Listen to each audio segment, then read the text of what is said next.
mentioning, we'll be covering gameplay of the game Raven Remastered, or simply the Raven, which is a puzzle game that came out during the PlayStation 3 era.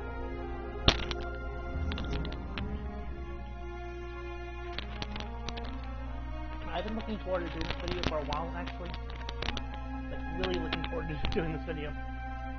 So let's get into it.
The Raven's heir.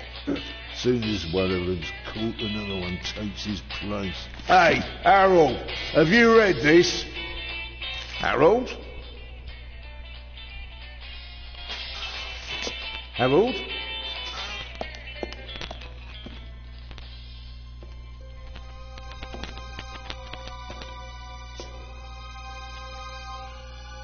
Harold? You hear me? This is no time for fun and games.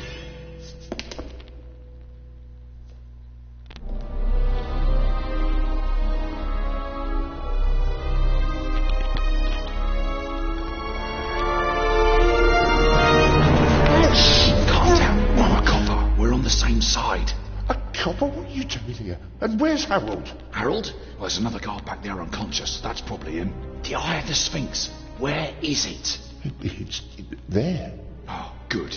Then he hasn't got it yet. You mean the Raven's heir? Shh! Turn it off. He's gonna steal the eye. But how do you know? Doesn't matter. All that matters is that we catch him. Do you understand? Yeah, but... Do you understand? You and me, mate. We'll be heroes. All right, now, we just have to... What? Halt! Stop! You're under arrest!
Hands up!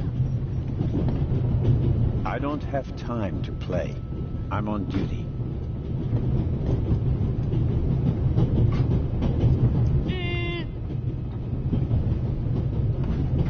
You're funny, but you don't look like a real cop. You don't even have a revolver. What's your name, boy? My name is Matthew Miller, And where are you from, Matthew Miller? from Dillsburg, Pennsylvania. But my mom and I live in England now. She's taking care of some rich old lady. We're on our way to Venice at the moment. We're taking a cruise on a big ship. Impressive. You've already seen half the world. I've spent my entire life in Switzerland. Must be really boring. And what's with the gun? What do you need it for? It's the Raven. He was gunned down, so now I need a pistol. Dead birds don't need guns. Nor do live ones. You don't know who the Raven is, do you? He's the greatest burglar ever. He stole paintings from the Louvre, and those priceless eggs with gold and diamonds and stuff. And Bobby Dobbs says he replaced the crown jewels with rhinestones. I know who the Raven was. Although I don't quite buy that bit about the crown jewels. You do know these days there are thieves far more dangerous than your old Raven. 2 days ago, a precious ruby was stolen from the British Museum. There was an explosion. A guard was severely injured. Really? Yeah. And you know what the papers say? You talk too much, Constable. Zellner, monsieur. Anton Jakob Zellner. Or did he pull a gun on you? No, monsieur. Get a move on.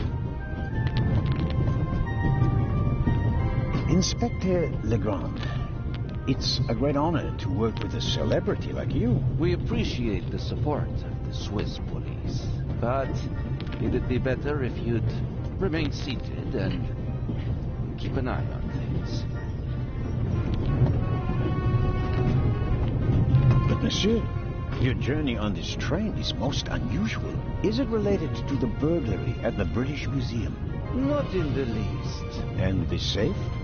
What's that for? I'll let you know if we need your help, Constable. If you'll excuse me, I'll be in the first freight car at the back of the train for the rest of the trip.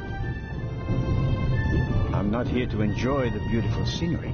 I am a good observer, and I have finely honed powers of deduction. Thanks to that.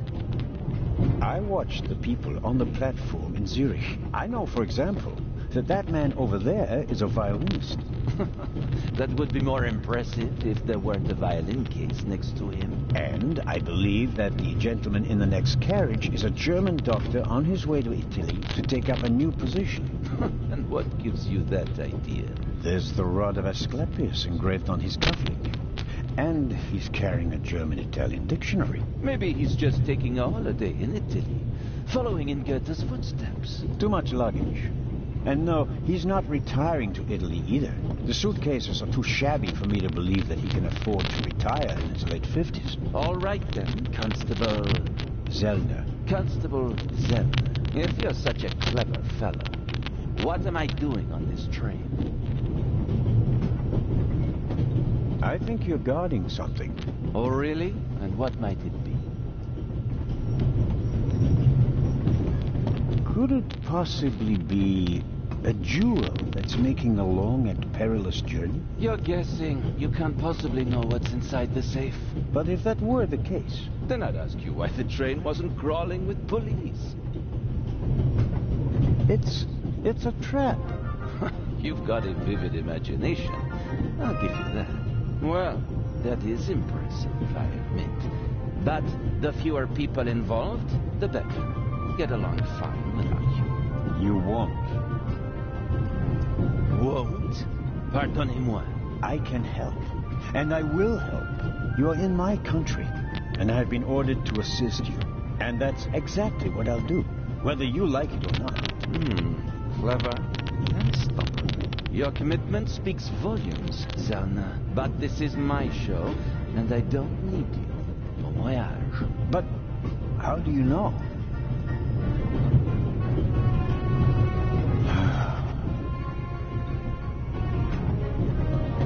Oh, hello.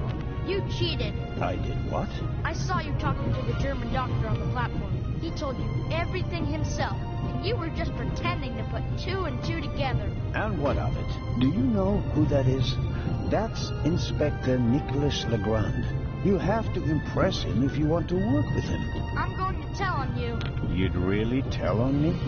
To the very policeman who shot your dear Raven? Whoa, it was him? Mm-hmm. Hunted and killed Europe's most famous burglar.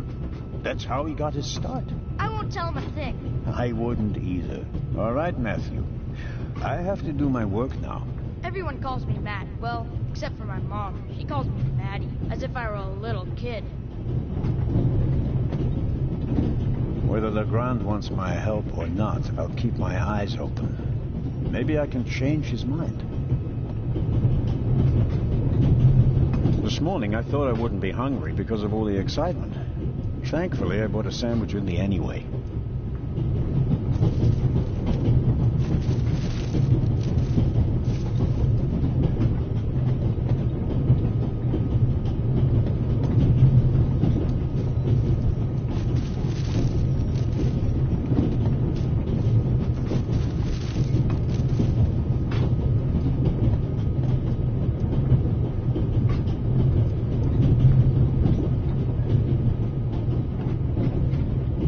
Apple core in the sandwich paper.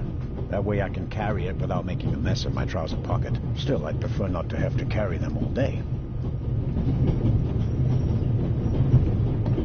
The napkin came with the croissant I bought at the train station.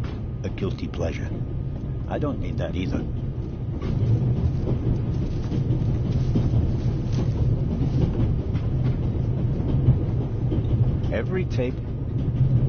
Every table has its own wastebasket. Practical. No need to ever leave your seat.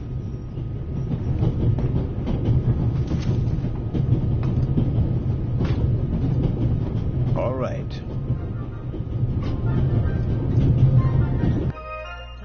So we start our adventure with a discount Hercule Poirot on a train, no less than the Orient Express itself. Current year of the game, 1964, I believe. The Vicarage in the Mirror, a detective novel by my favorite author, Lady Clarissa Westmacott. For years now, I've been trying to convince my theater group to stage one of her plays. I'll leave it there.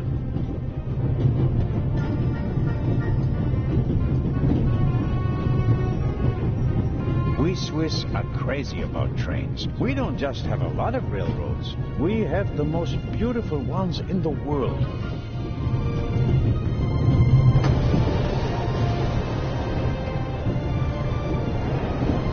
Would you be so kind as to close the window? I don't want to sit in the draught. Oh, pardon.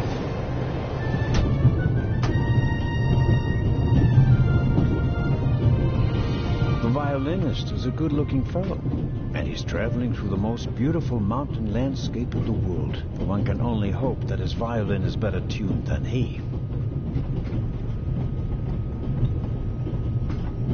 Hello, sir.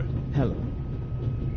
If I'm not mistaken, you're a violinist. That's true. A wonderful instrument. The violin music touches the soul. That's why I learned to play it. Do you play in an orchestra? No, orchestras aren't really part of my world. A solo violinist. The best soloists travel a great deal and make a pile of money, or so they say. In that case, I'm probably not one of the best. Are you traveling to Istanbul non-stop? No. I'll transfer in Venice to a ship. I'm on my way to Cairo. Cairo? I'm performing at the reception in the Egyptian Museum there. I'm sure your recital will be a great success. But tell me, did you notice anything unusual on the train? Anything unusual? Persons acting suspiciously, for instance. For heaven's sake, is there cause for concern? Everything is in order, sir. We Swiss are just very cautious people. I understand. No, I didn't notice anything. Have a good trip. Thank you.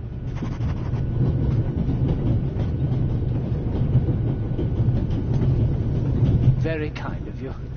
Thanks. Oh, pardon me. No problem. The uniform is waterproof. Mr. Lucio. Professor Edgar Lucio. Oh, a professor. Are you a scientist? Do you teach at the Sorbonne? No, I work at the British Museum in London. You don't say. So you were, shall we say, an eyewitness to the burglary 2 days ago? No, I wouldn't say that. Oh, no? There was a lot of commotion, but I didn't really pay much attention to it. There was a break-in in your museum, and it didn't concern you? Well, let's just say that nothing that's happened in the last 2,000 years concerns me. Whatever you say. The famous Inspector Legrand is on this train. I imagine you know him. No. Should I? You don't know him? And you also don't know what he's doing here? No.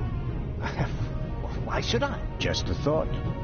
You're a representative of the British Museum. There's a guarded safe on the train. I'm sorry. I don't know what you're trying to imply. And now, please excuse me. May I ask where you are going? Of course. To Venice. I'm going to meet some colleagues there. Oh, Venice. A beautiful city, so I'm told. Indeed. But I really have to take my leave now.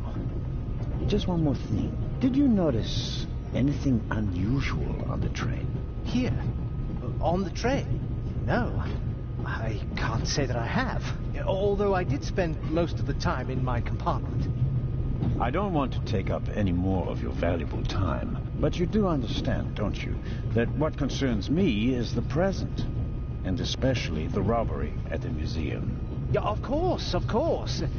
It's just, I'm in rather a hurry. You'll get in touch if you notice anything unusual, won't you, Professor? Of course, Constable.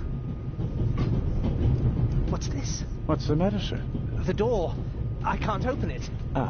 We'll sort it out somehow. The compartment is locked. But I didn't lock it. I don't even have a key. I asked the steward. He was going to bring me one, but he never came back. Someone locked it. Find the steward. He needs to bring me the key immediately. Calm down, Professor. I'll see what I can do. You don't understand. I have to get back in my compartment. All right, just wait here. Perhaps a thoughtful conductor noticed that Professor Lucien wasn't in his compartment and locked it. You can easily lock the compartment door from inside by turning a little knob. But I didn't lock it. Professor, if you had locked the door from in there, you wouldn't be out here. That's true.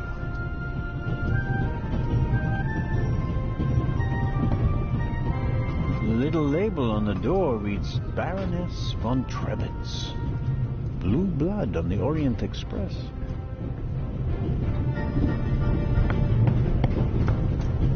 Yes, what is it? Whoever that is, James, ask them whether they found my purse and then closed the door. The noise on this train is driving me crazy. You're missing a purse. Was it stolen? At the very least, I cannot find it, sir. It was stolen. When was the last time the Baroness saw her purse? What? In Zurich, on the platform, sir. I just asked where you last saw your purse. In Zurich, on the platform. James, tell him that I still had it when I got out to stretch my legs. The Baroness says... Maybe you lost it there. What? The Baroness never loses anything, sir. I never lose anything. Very well, then. I shall be on the lookout for your purse. If I might ask you a few questions about your fellow passengers. I thought he was looking for my purse. James, tell him to look for my purse. The Baroness wishes that you search for her purse. But couldn't we perhaps... All right. First, the purse. I will have a look around. Thank you, sir.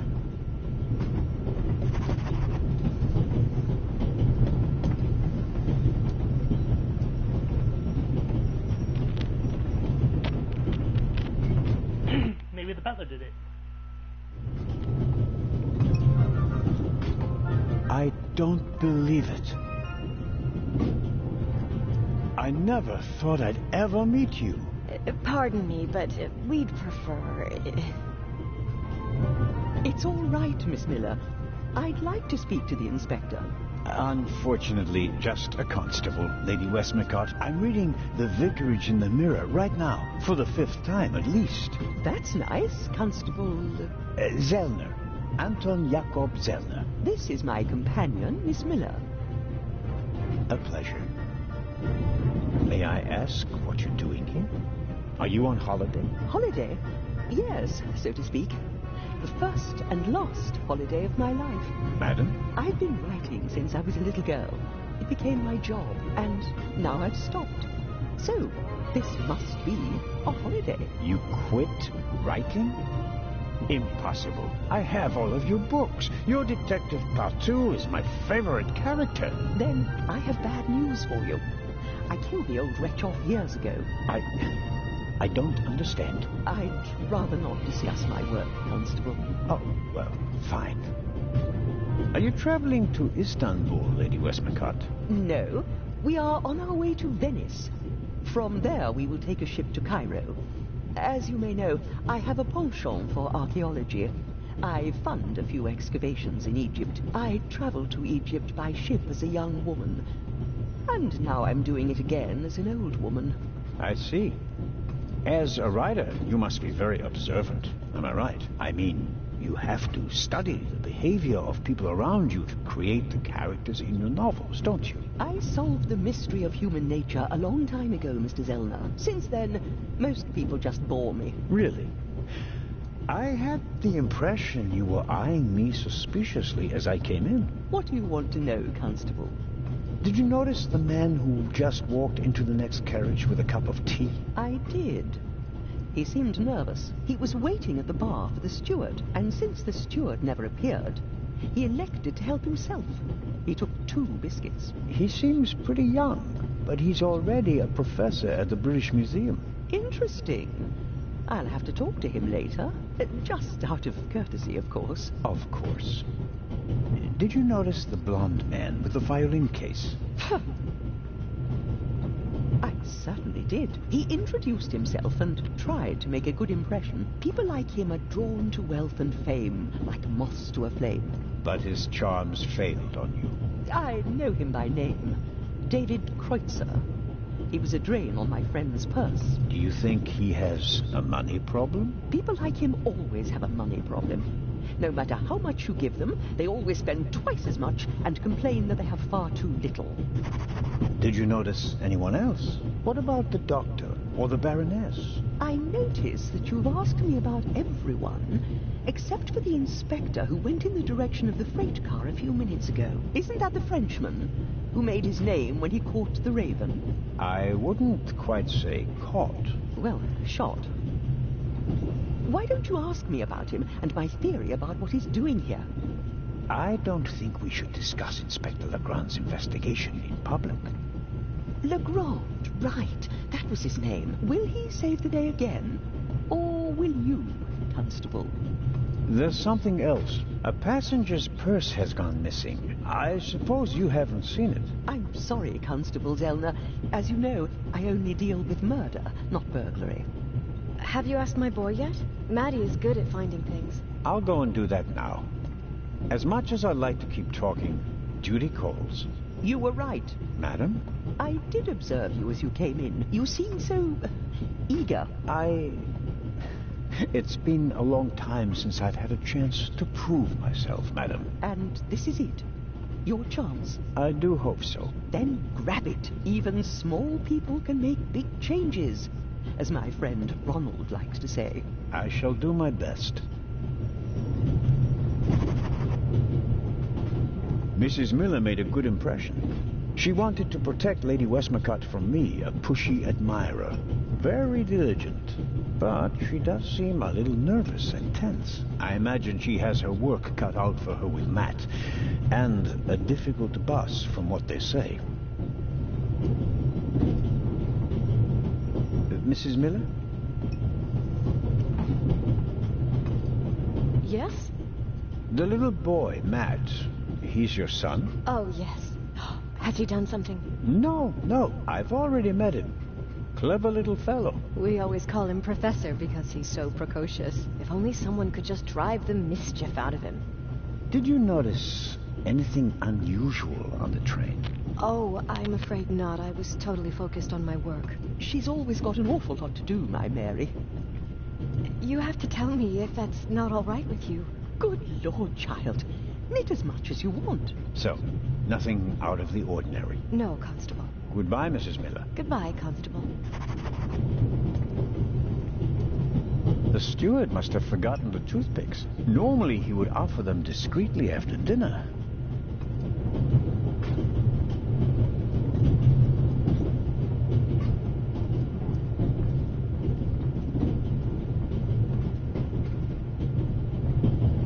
I suppose the steward won't object to me having a look around in his absence. The steward probably uses the scissors on hard-to-open packages. These days, nearly everything is sealed up tight. A colleague recently told me about dry powdered soup in small bags. I couldn't believe it. A shortwave radio. It's amazing how small these things have become in the last 10 years.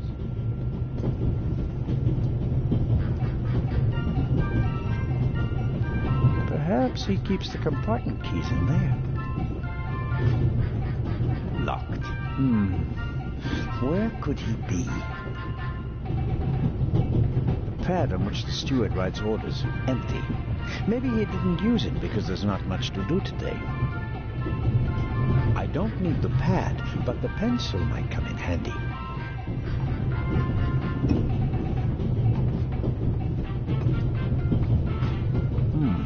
When I scratch the pencil's lead with the scissors, I get fine graphite powder. I won't get a Nobel Prize for the idea, but graphite powder will bring out fingerprints at a pinch. The drawer is locked, and the steward probably has the key. But where is he?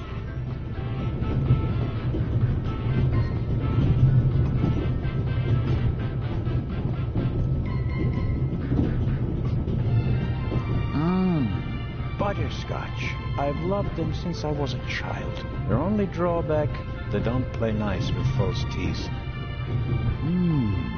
Maybe if I just suck it.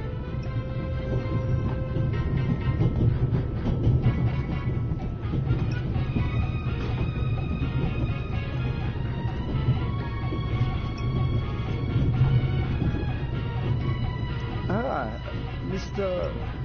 Zellner. Right. How can I help you?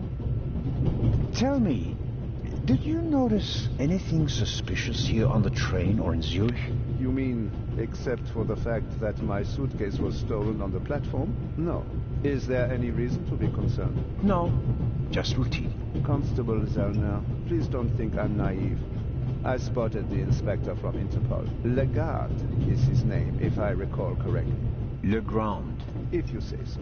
At the train station in Zurich, he put a cash box into the safe, and then kept close watch as it was loaded onto the train.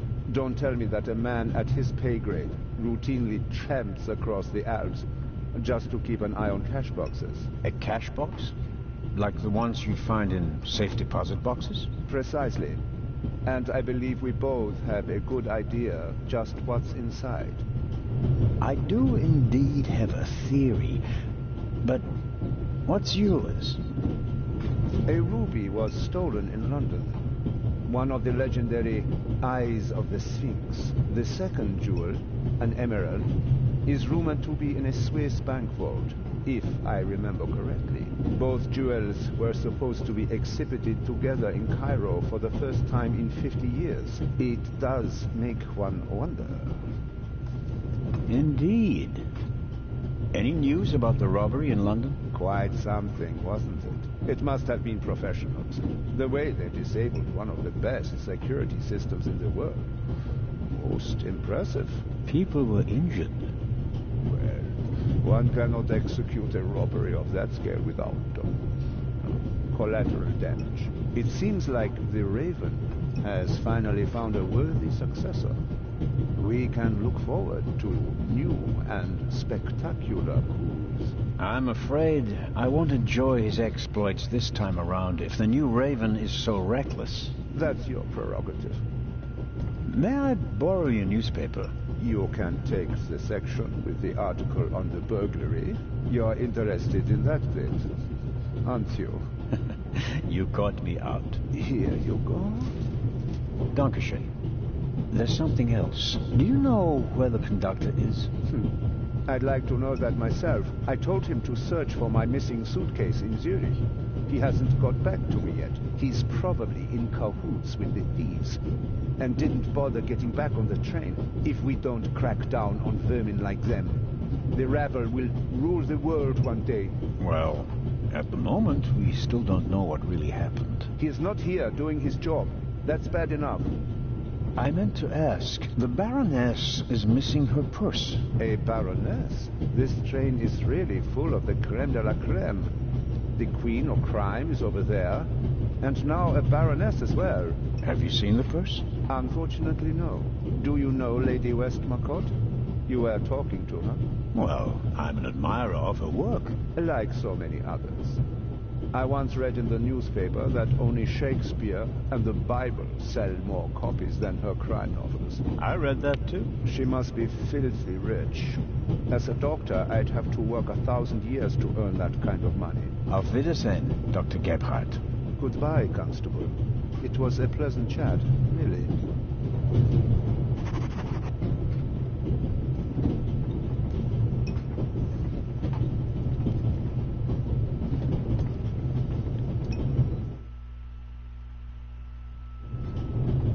Luna's Drops, the calming herbal liqueur for women. A glass a day. It relaxes the nerves and maintains domestic tranquility. Luna's Drops, if you don't want to bother your husband.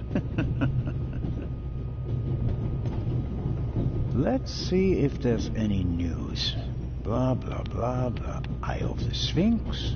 One of two priceless jewels. Extraordinary pure ruby. 2000 BC, etc., etc. Old news. And here, shocking burglary. Professional thieves surprised by museum guard Charles Langley and Constable Robert Oliver of Scotland Yard. Explosion? Not really anything new. One of the two eyes of the Sphinx, a ruby that's nearly 4,000 years old, was stolen from the British Museum. The burglar was surprised, but managed to escape with his loot without being recognized. That's the official story. But it says nothing about Legrand and the second eye. A story about the upcoming Oscars and Cleopatra's chances of winning. An incredible feat. They built the largest movie set of all time in Rome. And because of the main actress's many illnesses, several changes of director and months of delays, cost shot to over $40 million. The most expensive movie ever made. A record never to be broken. John Surtees won the Formula One World Championship for the first time on Saturday. He also won the World Championship in motorcycle racing from 1956 to 1960, making him the only man in motorsports to win world championships in both motorcycle and Formula One events. Not really my cup of tea. Too loud, too fast, too much exhaust.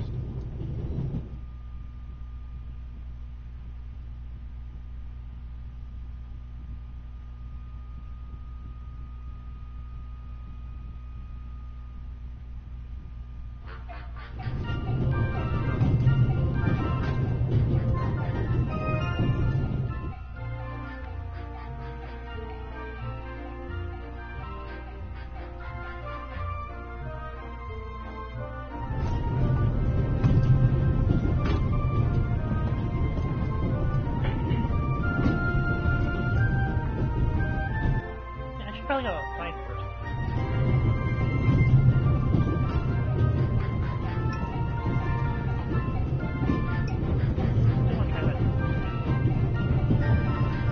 This is the steward's own little kingdom. But as long as he's not around, he won't be upset if I take a look.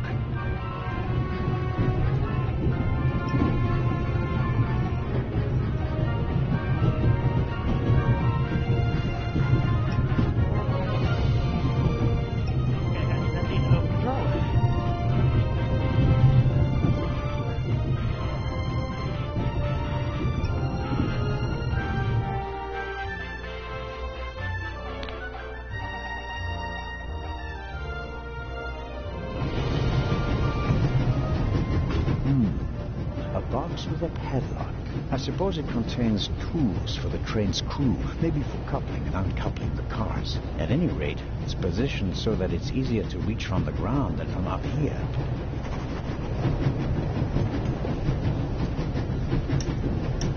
Locked. Bang, bang!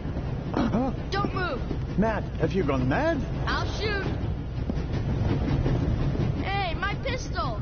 You'll get it back in Venice. I could have fallen under the wheels. I thought you were a ghost. Ghosts don't exist. They do too. One just flew past the window. Yes, sure. Now get moving. Oh, man.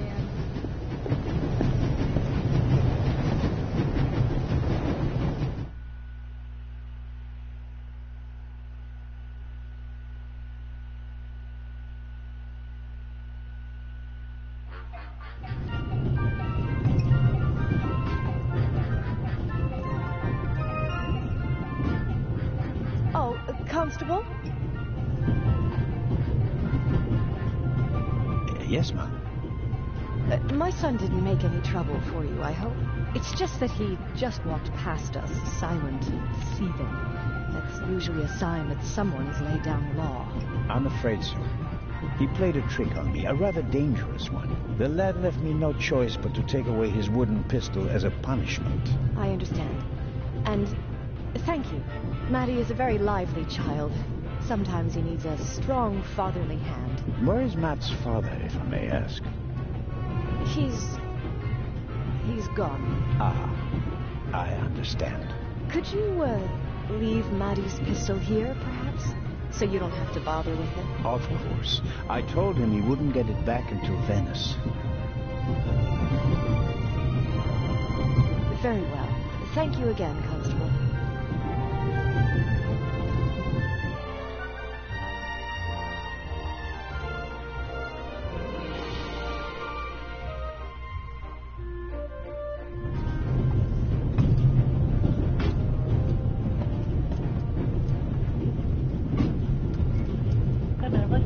The game is very charming.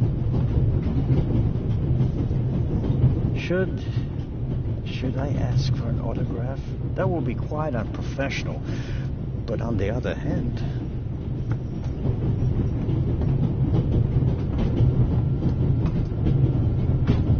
Hello, Matt. Oh, come on. Are you going to be angry with me for the rest of the trip?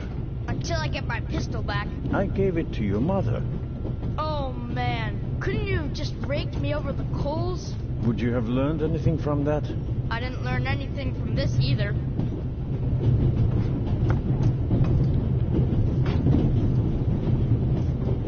Would you like a butterscotch? You think you can bribe me? I have no reason to.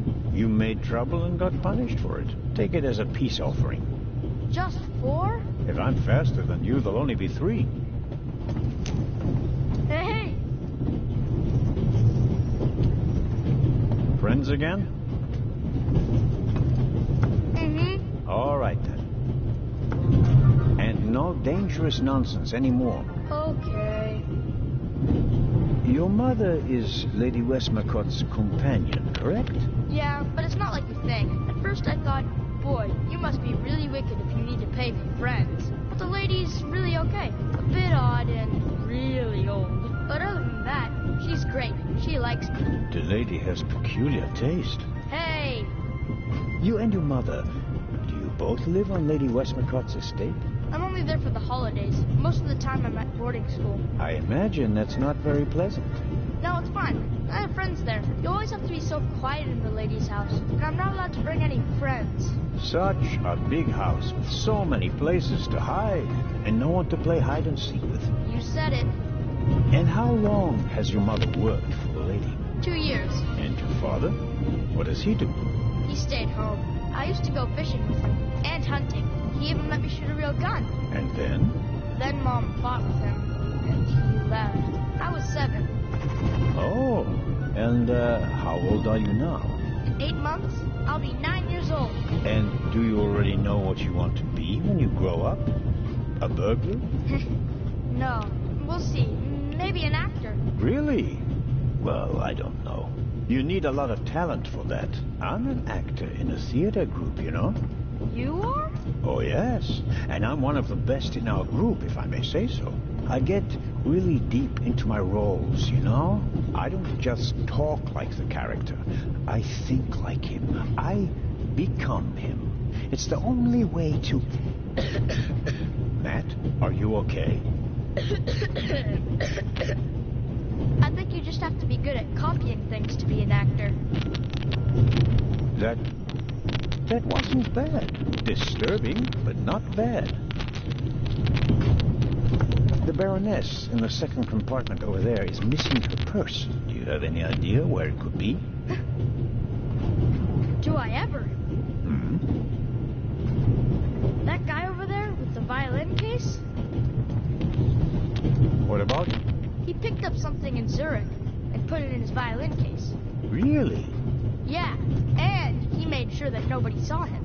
But you saw him. Uh-huh. Did you also see what it was?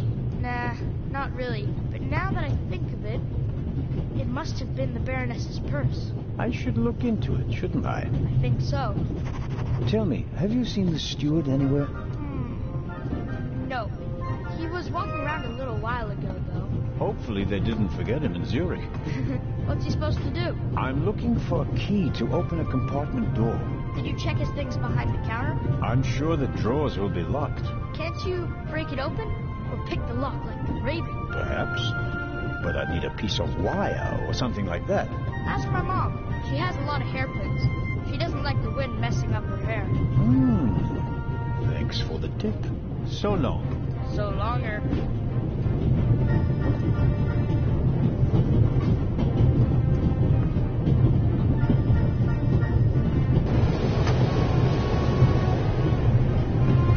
What are you doing? Didn't I make myself clear? The window stays closed. You're not alone on this train. I want the window open.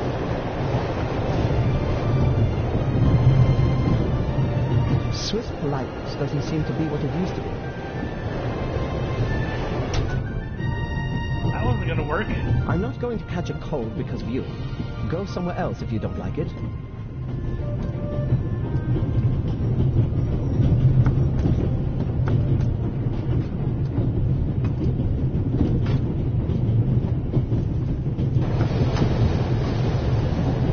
The tip of the toothpick is stuck between the window and the rudder. It's not just a trick.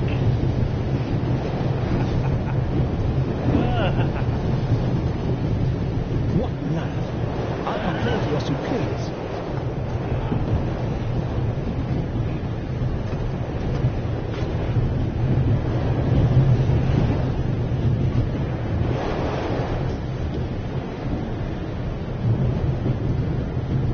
Hey, what are you doing there? I was taking your case for safekeeping, since it was left here unattended. When I picked it up, the cover unlatched. I never leave my violin unattended. Ah, then no one else could have put this purse in your case. Someone must have snuck it in, like you. Aha, for sure. And you have a pistol in the case because... I don't owe you an explanation. It's mine. I have a gun license. Now, take the damned purse to the Baroness and leave me in peace. Just get lost. It won't be that easy. I'll report the incident to the Italian authorities in Venice.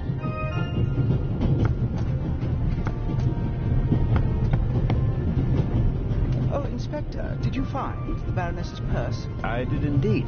You did? Out of my way, James. Oh, wonderful. Tremendous work, Inspector. Constable, Baroness. Constable Anton Jakob Zellner at your service. May I ask you where this beautiful train is taking you?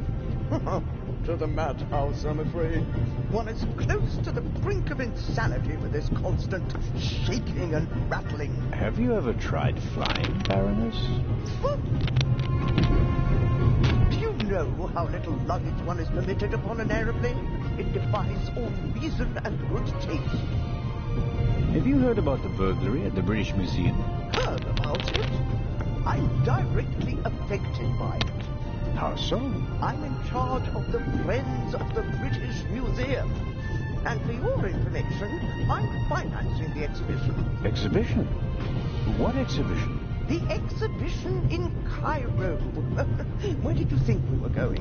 The eyes of the Sphinx were supposed to be exhibited together for the first time in decades. Now that one of them is gone, the exhibition will be rather less sensational than we'd hoped. On the other hand, there's a chance that all the uproar will generate more attention, and that the exhibition will still be a great success. Perhaps. But we wanted to show them both together. That was the whole point. Can you tell me anything about your fellow passengers, Baroness? No, not really. I could hardly care who's penned up in here with me. Oh, no. Wait a minute. Lucien is here, the professor. Poor fellow. The eye of the Sphinx that was stolen belonged to his collection. Professor Lucien is an Egyptologist. But of course. As director of the Egyptian department at the British Museum, he has to be. The whole burglary thing really upset him. Director Thomas told me he was a nervous wreck. I'll take my leave of you now, Baroness, and I do hope your journey becomes more bearable. Yes, indeed, Inspector. Constable. James?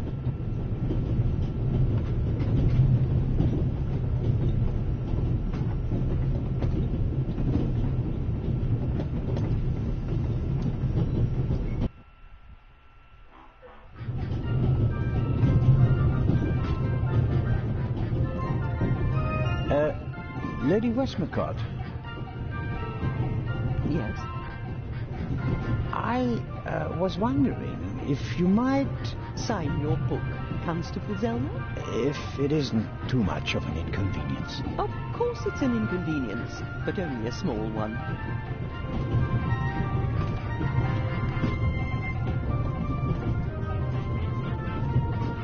You are welcome. Thank you so very much. Mrs. Miller? Yes? Please excuse my unusual request, but Matt said you have some hairpins. Could I borrow one? One of my hairpins? It's a long story. It would be a big help. Well, if you really need one. Go ahead, Mary. The constable won't do it any harm. Will you, Mr. Zelma? Of course not, madam. Is this one okay? It'll do nicely, madam. How very kind of you. Goodbye, Mrs. Miller. Goodbye, Constable.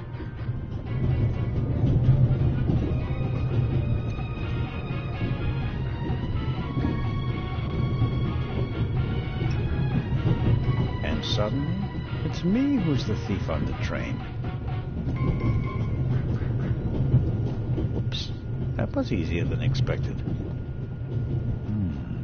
Batteries, a toothbrush, shaving brush, but not the key to the compartment door. Just this one. Too small for the door, but it might still be useful.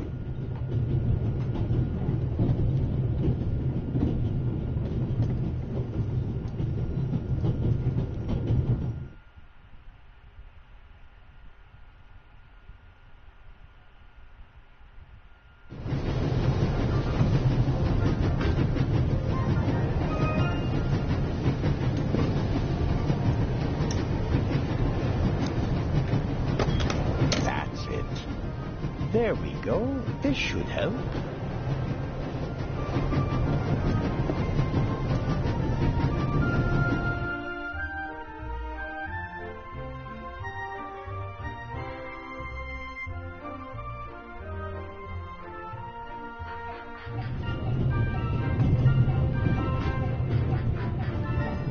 Who'd have thought that one day butterscotch would remind me of my age and of all the things I had to leave behind.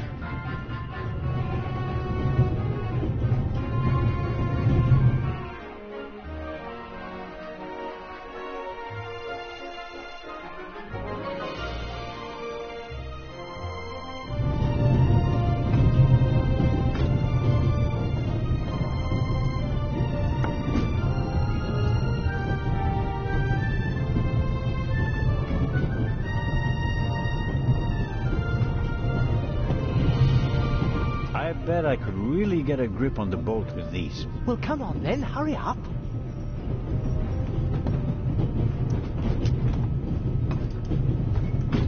Hello? I barely left the window ajar. Nothing to see. Okay, so this is the hat regardless. Shame too. Ah. Are you okay? I rather like it. Yes, fine. Do you have any idea why the door was locked? I don't know.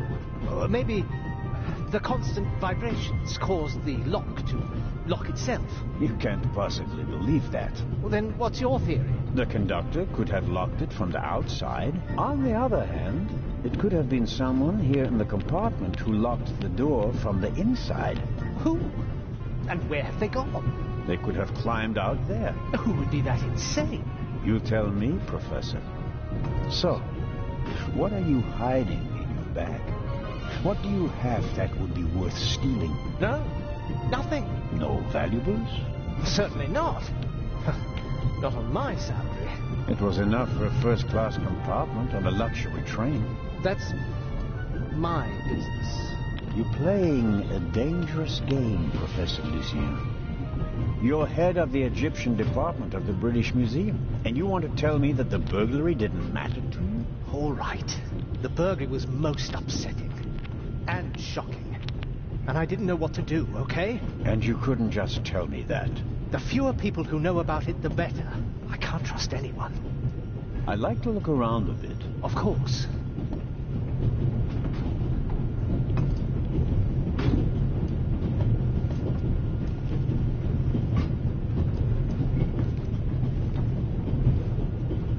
What are you doing? I'm trying to make what I suspect are fingerprints visible. And? Found anything? Unfortunately, no. There are only a couple of fingerprints on the window. It was probably cleaned before departure, but the prints I can see look like glove marks. Well, wouldn't you expect that? What professional burglar wouldn't wear gloves? Which makes me wonder what a professional burglar would hope to find in your compartment. I don't have anything to say to that. I thought as much. It was worth a try.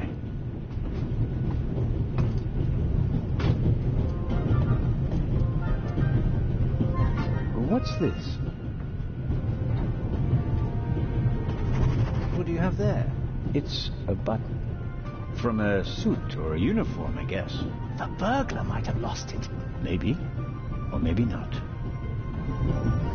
If I notice anyone with a missing button on his jacket, I'll ask him about it. But I wouldn't get my hopes up.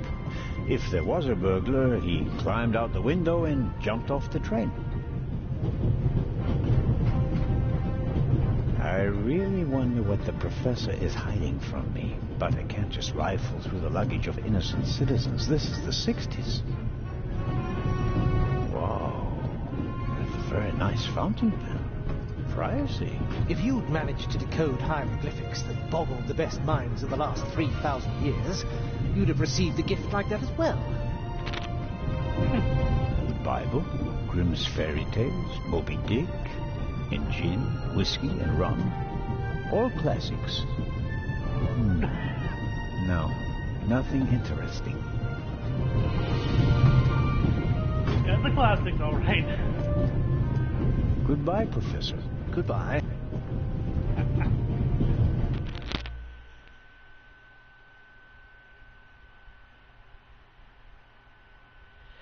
Yes, I like to read all my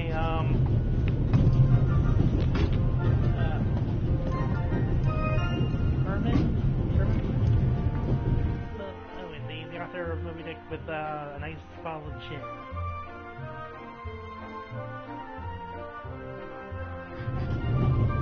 Pardon me, sir. We could have used you a few minutes ago.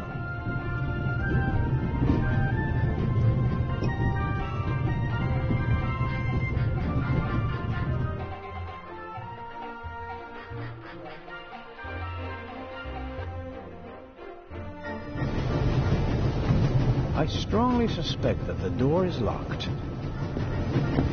No, it's open.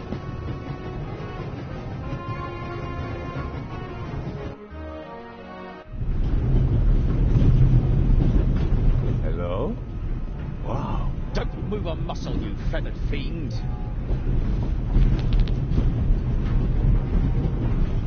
Put the gun down, Robert. If I may introduce Constable Robert Oliver from the Yard. This is the revered Constable Zellner of the Swiss police, who obviously couldn't control his curiosity. Then I was right. You really do want to lure someone into a trap. That's none of your business. Perhaps that someone recently struck in London. And how would I bait my trap then? With an eye? An eye on its way from Zurich to Cairo? Someone has done his homework. Well done, Constable. I hope you'll acknowledge that I, as a Swiss policeman, can undertake investigations in my own country. Are we still in Switzerland? I could be your eyes on the train, as long as you're here in the freight car. Oh, really? There is a certain Professor Lucien on the train. He's an archaeologist from London. And what's his story? Well, it seems someone locked him out of his compartment. Locked him out? Well, yes. The door was locked and he was standing outside. He claimed that he hadn't locked himself out. Did you help him? I did. Did you notice anything inside the compartment? The window was open. Someone could have climbed out. And the professor? Acted suspiciously. He rummaged around in his leather bag. And? He seemed to have found what he was searching for. Good work. Now, perhaps you could give me some information. All right. We should... What? The light's gone out. Flashlights!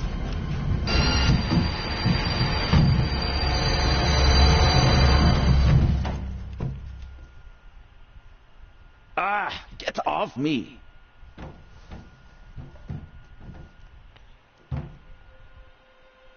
There, sir. An envelope.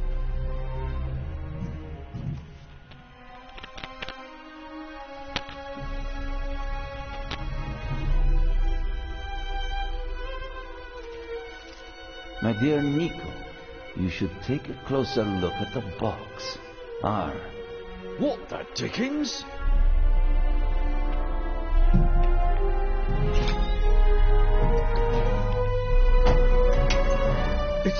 It's a... Away with it! Take cover!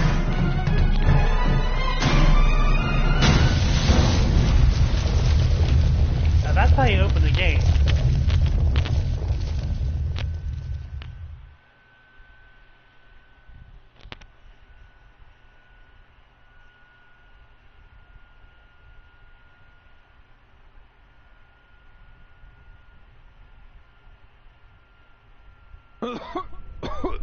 Oh, dear.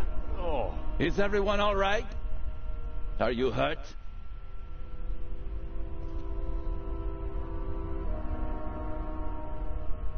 Quick thinking.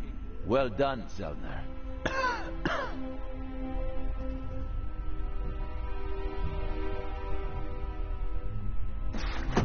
I think the tunnel collapsed. Then he's trapped. Hurry, we have to lock the second exit.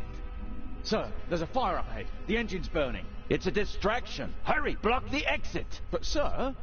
The fire will consume all the oxygen. He's right, Inspector. A fire in a narrow tunnel is extremely dangerous. Merde. Go to the front of the train, find the engineer, and tell him to move the train out of the tunnel. Yes, sir. Are you ready?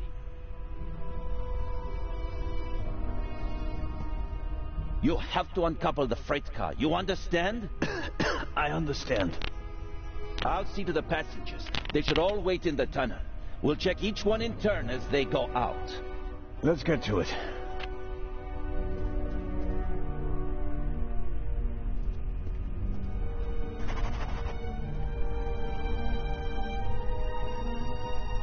A lot was damaged by the sudden stop, but the bowl was thick enough to survive the fall.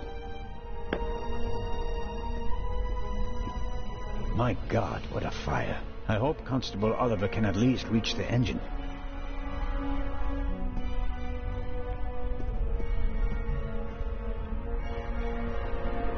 Whiskey, scotch, rum, liqueurs, enough to entertain everyone on the train all the way from Paris to Istanbul.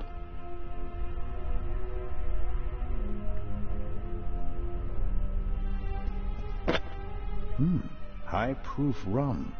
Could be useful.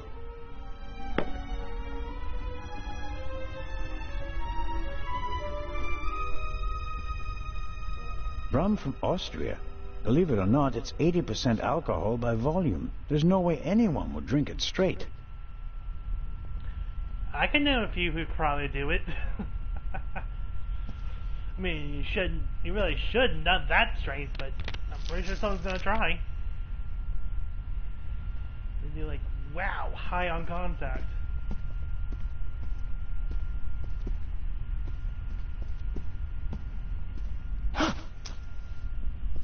Oh, pardon me. I did not mean to scare you. Did anyone act suspiciously before the explosion? Did anyone leave their seat, for example? I was the only one on the train who wasn't seated when the freight car exploded. Thank God. Otherwise, I would have been caught by the blast as well. You certainly were lucky. Perhaps I was. What happened over there? The inspector said something about gas canisters that exploded. He didn't want to scare you.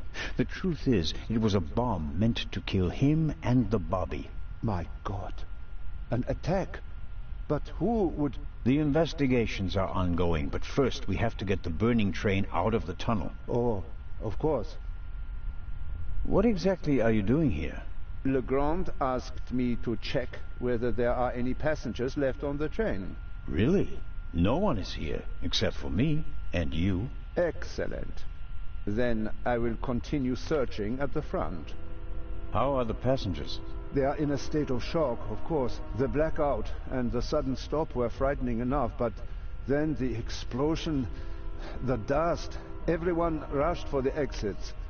I was helping the American woman bring Lady Westmacott to safety. They are waiting outside in the tunnel. One entrance is blocked by a fire, and the other one seems to have collapsed. Continue to search the train. I'll decouple the buried freight car. All right. Doctor? Can you give me a few matches? Oh, certainly. Thanks. I'll meet you outside. Do hurry.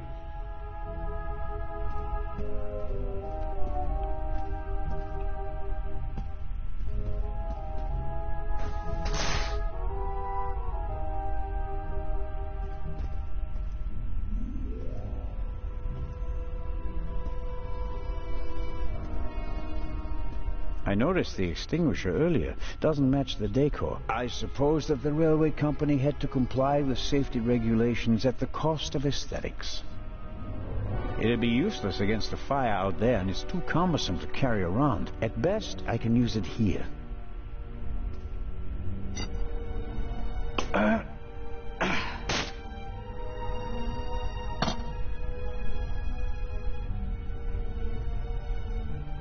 All right, let's go.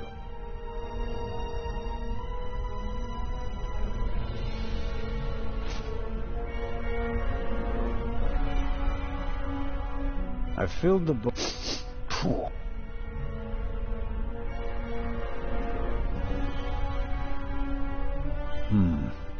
Just as I expected, the alcohol burns with an almost invisible flame.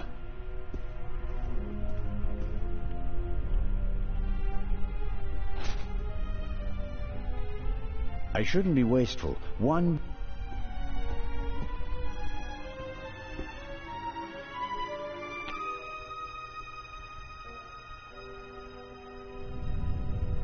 There's a pretty intense draft here.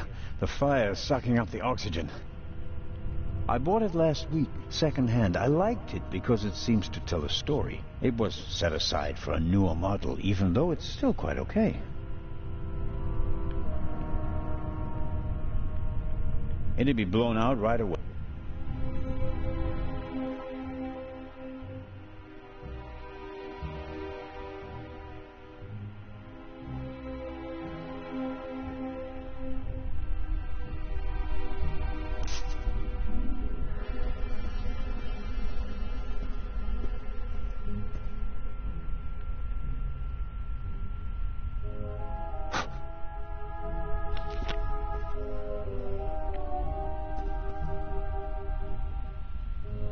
That should do it. Can't really say the fabric was eager to soak up the rum. I, on the other hand, soaked up enough in my fingers to smell like a drunk.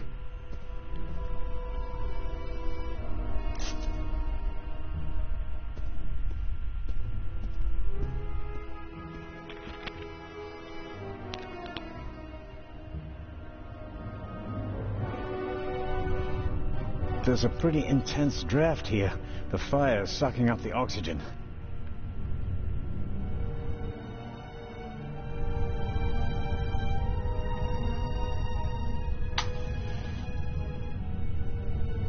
There's a noticeable draft here.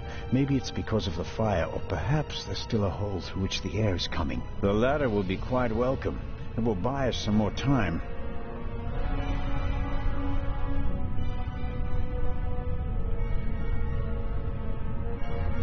A fine probably doesn't burn easily, like the tablecloths. Safety regulations require it, which, given the present situation, is actually a good thing.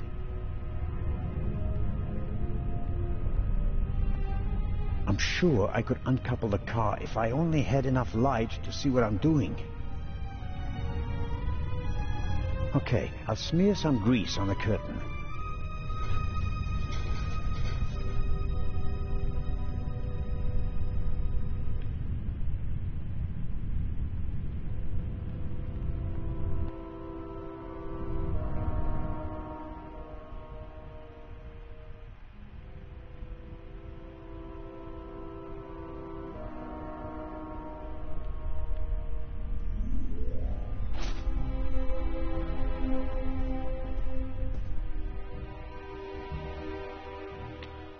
Apparently, yeah, you need 4 to do that.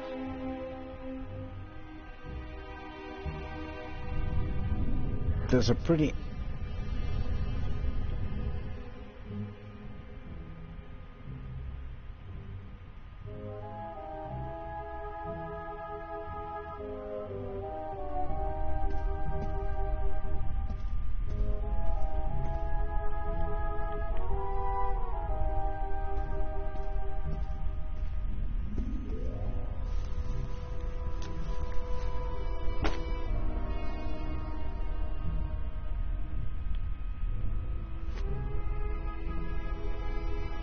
I'm the god of fire.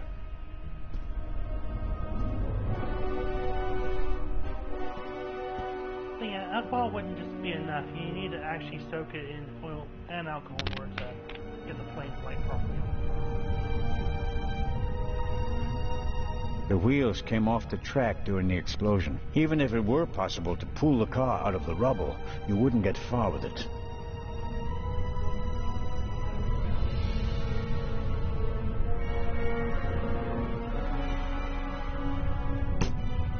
That's better now. A lever on a pressure sleeve running along a thread. Aha! I can uncouple it with this lever. Okay.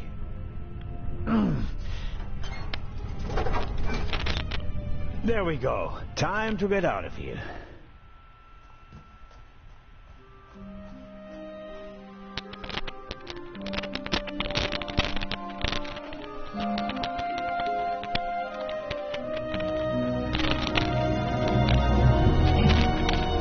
Listen, everybody! Listen! Robert, what's the situation? Yeah, couldn't find the engineer, so I got in the driver's cab myself and released the brake. All right. Good job. You too. Listen, please. Matty! Where's Matt? Where's my son? Relax, madame. I'm sure Help! Matty! No!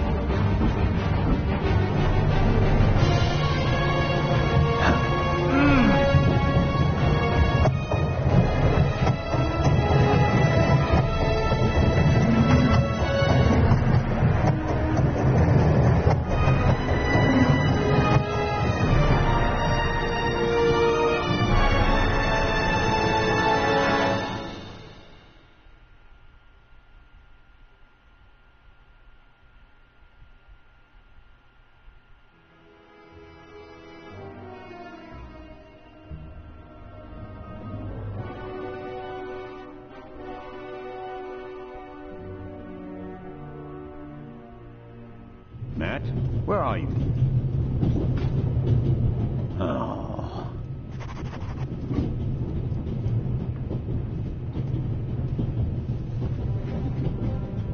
Matt, are you there? Nothing. Like you really need. Oh. Yeah, I suppose this handbag belongs to Miss Miller, Matt's mother.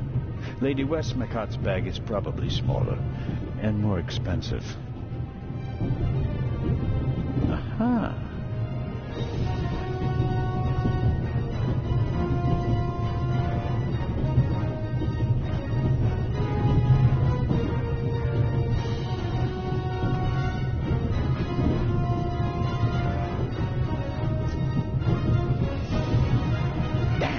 Makes things extremely complicated.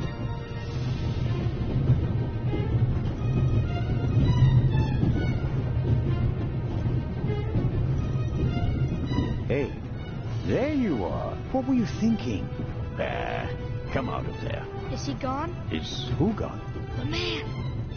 What are you doing on the train anyway? Why didn't you wait in the tunnel with the other passengers?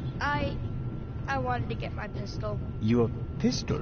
There's so many cops and thieves and explosions and everything. Then I need a pistol too. Makes sense. What about this man? There was a man. He was coughing. One of the passengers? I think he came down from the roof. All right. First, I'll stop the train, and then we'll have a chat, okay? You want to come out? Good idea. You stay put.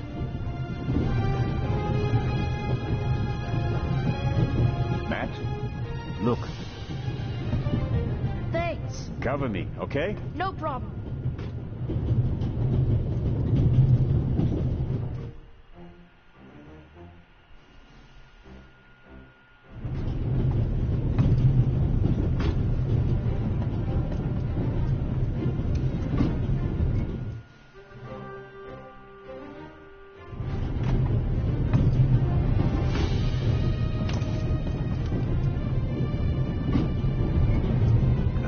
Soft towel, very comfortable. I'll wrap it around my neck to keep my hands free. My situation isn't that desperate. I'd say it is. What have you got yourself into? Couldn't you have just let it be? But no, of course not. And now you're here, on an out-of-control train in the Alps, responsible for the life of a child who'll be doomed without you. What are you waiting for, eh? Time to save the day. The tanks don't seem to be damaged. The water is still running. It's soaking up the cold water.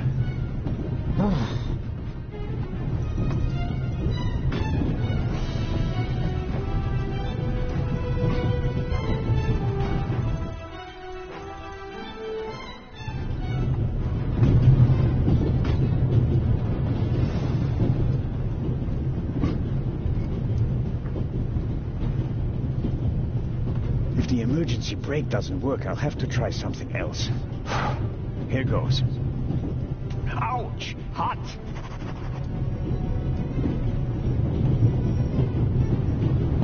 Locked.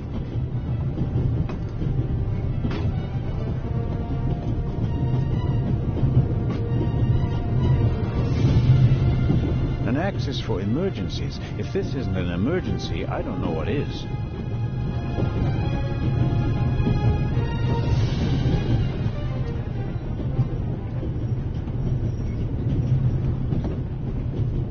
Okay, we'll do it the hard way.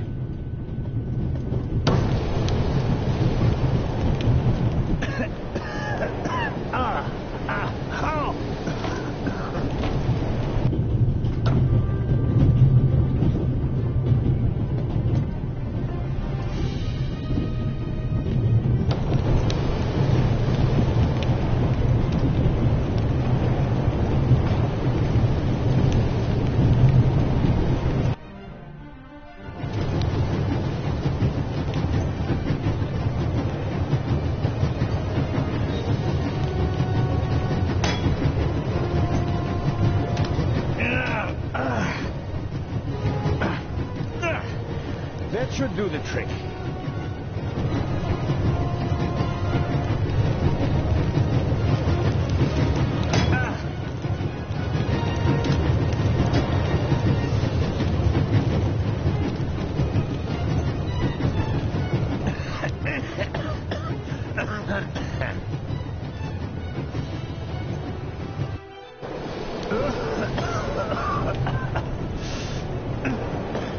That's not just smoke. I can actually taste lumps of ash. It's time for my deputy sheriff's story.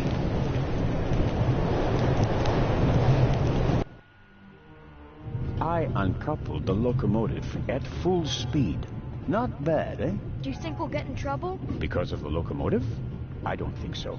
It was pretty old already. Come out so we can have a chat. I checked the entire train. There's no one on it except for us. What an adventure. Oh, yeah. Tell me, what did you see on the train? Well, it was like this. I wanted to get my pistol.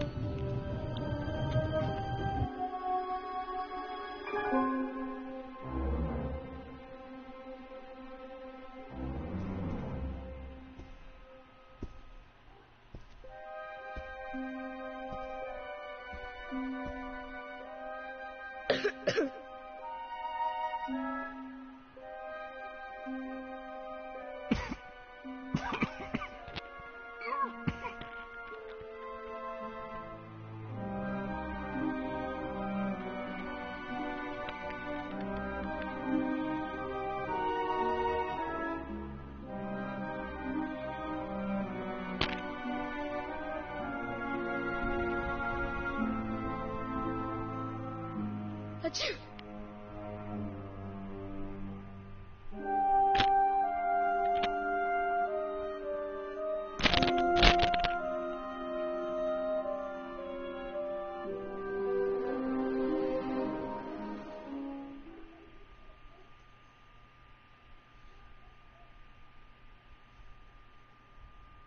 And then? When the guy was gone, I got up and banged on the window. I wanted to get out of there, but then I thought, what if the guy can hear me from the next car? So I got scared, and I hid again. You did well. Are you sure it was a man? Yeah, very sure. What else could he be? A woman? No. Girls can't be thieves. Girls are always honest. If only you knew. Did you recognize the man? Have you met him before? I don't think so. Would you recognize him if you saw him again? No. It was very dark and I was hiding. Was he a tall man or a short man? Just a man. I think he was a bad man. Why do you think that? He was sneaking around, even though everybody else was outside in the tunnel. Maybe he just wanted to get his wooden pistol. Oh, man. The envelope that the man lost, where is it? I thought it might be important. I think we should have a look. Some cash. An Italian passport. Blank. Very interesting. And here, a ticket for the cruise. What? The tickets we have for the big ship from Venice to Cairo look exactly the same. Interesting. May I keep it? What do you want to do with it? Take a vacation.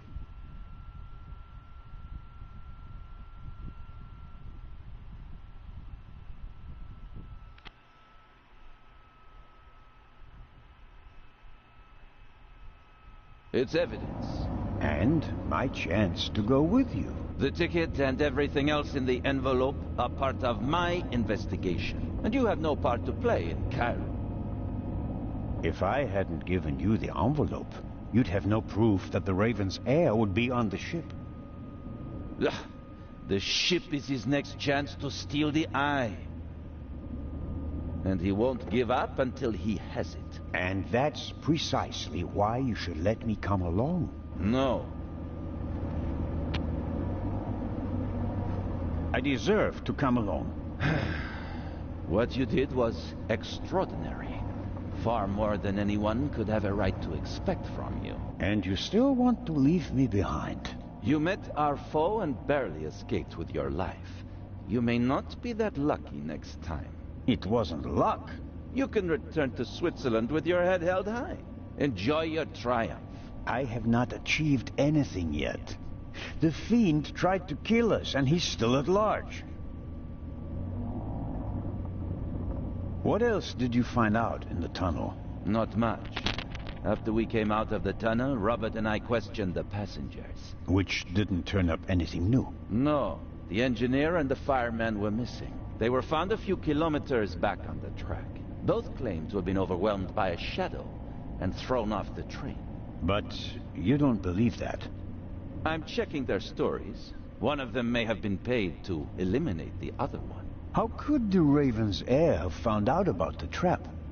How was he able to put the dynamite in the box and place the letter? The dynamite was probably already in the box when I put it in the safe. I didn't check it. You had no reason to do so. It wasn't my only mistake. I knew someone was on the roof of the freight car, but I let myself be distracted by that damned letter. How did you know? Too late. I should have reacted instantly. I'm coming with you. Full stop. The thief was able to place 10 sticks of dynamite in a cash box right under my nose. For all we know, you could already be sitting on the next bomb. You cannot come. But, Inspector...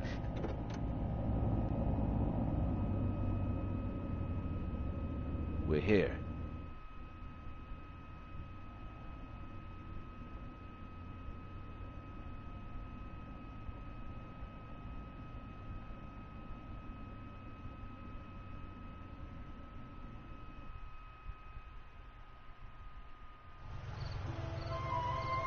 Inspector Legrand, an urgent telegram from Paris.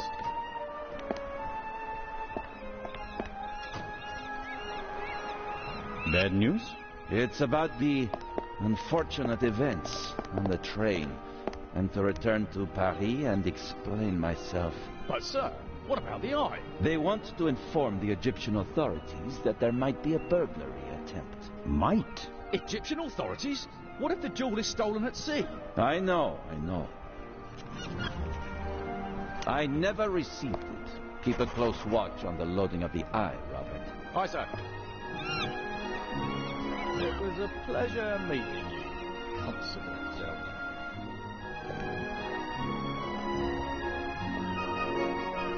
What is the constable's problem with me?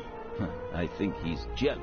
Scotland Yard assigned him to assist me, just as you were sent by the Swiss authorities. With the distinction that he may go to Egypt. Robert is to accompany me at all times. Your mission was restricted to Switzerland. At this moment, I want to be sent back to Switzerland just as much as you want to be sent back to Paris. I know, but I'm walking on thin ice, and I can't carry you too. I hope you're aware of the fact that you're risking your career. Indeed I am.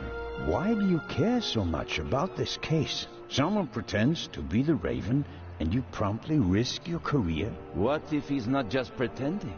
What do you mean by that? It's his handwriting. And there's only one person who ever called me Nico. Have you ever considered the possibility that I shot the wrong man? And the second eye is in that safe? Yes, an emerald. It's been kept in a bank in Zurich since the start of the war. I personally took it out of the bank vault, and Professor Lucien certified that it was the real thing. And while a fake jewel was sent by train... The real one was brought here in an armored car. How is it protected? You can only open the safe if you have 3 special keys. Professor Lucien has one, and Baroness von Trebitz, who's paying for all this, has the second. The third was sent by air courier to Dr. Abbas Mokhtar, the director of the Egyptian Museum in Cairo. So, not even you could possibly open the safe before it arrives in Egypt. That's correct. We don't want to make it too easy for potential thieves. Commendable. You think it's really possible that you didn't get the Raven back then? Let us assume, just for a moment, that the person I shot and who fell from the roof was not the Raven. Who would have cared enough to uncover the truth? The chief of police? The politicians? No. They wanted to revel in a successful manhunt, and it was the best thing that could have happened to the Raven. The search for him was over. He had no reason to fear me anymore. I had so many medals afterwards that he could hear them jingling kilometers away. And now he's back? And you're the only one who can stop him? Does that sound probable to you? The feathers, the letters, Nico. No one outside the police force knew that the Raven used to call me that in his letters. Policemen gossip, and there are plenty of forgers. You can't seriously intend to stake your reputation on such weak evidence. My reputation rests on something that I probably did not do. I have to find out who's behind all this. Let's review. One of the two most valuable jewels in the world was stolen. Obviously, the second one will be next. And you suspect a legendary burglar who's been dead for 5 years. Go on. The second jewel is about to be put on board over there, in a safe that requires 3 keys. Our thief may already have the first key, the archaeologist's key, from the train. We don't know anything about the status of the second key, which was meant to be air freighted to Cairo. We have to assume that he already has it. Therefore, there's just one key left. The Baroness's. Correct. So, you'll need my eyes on board. Look, you can keep your eyes open for me here on the wharf. I'd be most grateful. But when this ship sets sail, you will not, I repeat, not be on board. But, Inspector... We're dealing with a dangerous man, and I will pursue him regardless of the consequences. I won't let you get mixed up in this affair. It's still my decision. No, it's not. It's mine, and I've already made it. Good day, Constable Zellner.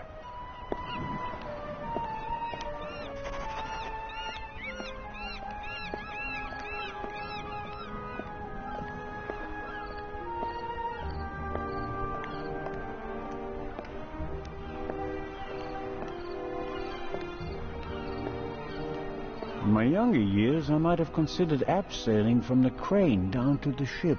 But those days are long past.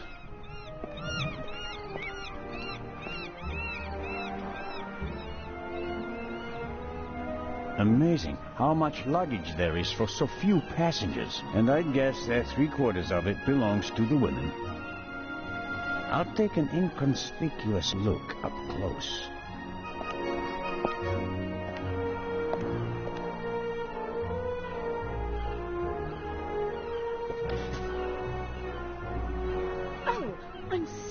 I wasn't expecting anyone to be crawling around on the ground in front of my door.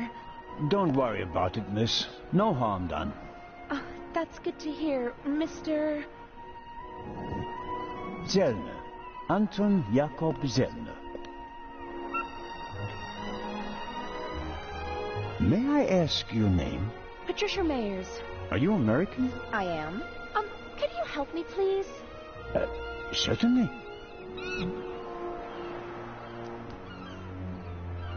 Are you on your way to Egypt? Yes. Are you on holiday? My father works for a railroad company there. And is rebuilding the country after the war. Wonderful. Yes, wonderful. One more. You're lucky to have a father who takes you to so many interesting places. Oh, yes. Lucky me. Aren't you interested in Egypt? The pyramids, the history. I would have been more interested in a father who doesn't travel 300 days a year.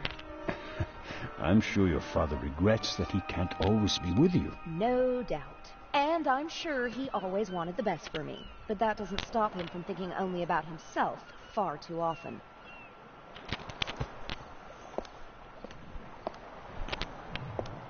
Bring my luggage on board, please. Excuse me? It was a pleasure meeting you, Constable Zellner. Impertinent.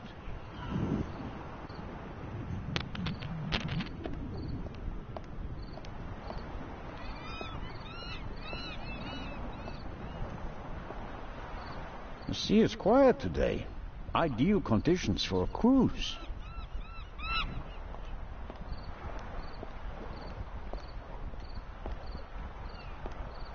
I'll be marching up this gangway today, no matter what. Someone has to stop that damn bomber before he endangers more people. Is the doctor afraid to board the ship? Hello, Dr. Gebhardt. Ah, the hero of the hour. The hero of the hour, but out of work soon. Oh, you won't be a policeman anymore? Yes, but on my old beat, which is almost as good as being out of work. I understand. Is your new job bothering you? On the contrary, I wasn't sure whether I made the right decision until now. I'm from the Black Forest, you know. There are only mountains there. No ships. But now... the salty breeze, the atmosphere... I think I want to stay at sea forever.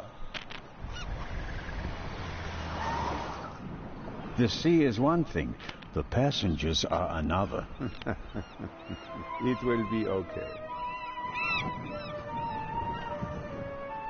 What do you know about the Baroness? Nothing really. Did you talk to her in the tunnel? No. Her butler was looking after her, and I was busy with Miss Miller. As you can imagine, it was a shock for her to see her son rolling away on a burning train. That's understandable. So, we were all glad when we heard about your brave deed. Have you already met the captain? Mario Di Conti. Heard of him? Should I have? He is something of a star in Italy. A war hero. In the First World War, when he was a young man, he sank more enemy ships than anyone else. In the Second World War, well, he had some personal problems. You mean like the ones you buy in bottles and pillboxes? Yeah, you could say that. Anyway, sending him into combat was out of the question. They gave him a supply ship instead, and he became a hero again. His ship, part of a convoy from Palermo to North Africa, was the only one that made it, with an extra 100 seamen who he rescued from the other ships. Impressive. To say his health is rather shaky these days would be an understatement. I think most of my time on board will be spent dealing with his numerous ailments. Well, there's nothing left for me to do but to wish you a good trip. Oh, you are not coming with us? Unfortunately, no. I'm to go back to Zurich. What a pity. Take care, Dr. Gebhardt. Oh, I just remembered. We found these in the tunnel. Are they yours? I'm afraid so. Strophantine. Do you have heart problems? Maybe it's for the best that you're not coming along. Too much excitement could be bad for your health. You mean if I don't do anything, I'll probably have a few more years to live? That's right. Keep your chin up.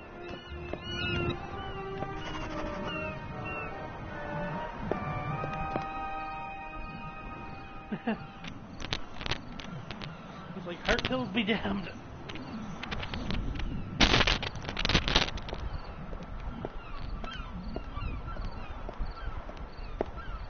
James! James! Where on earth are you? Hello, Baroness. Ah, Inspector. Constable. Poppycock. You won't be a constable much longer. When they find out how you rescued that little boy, they'll have to promote you to Inspector. Very kind of you to say so, Baroness.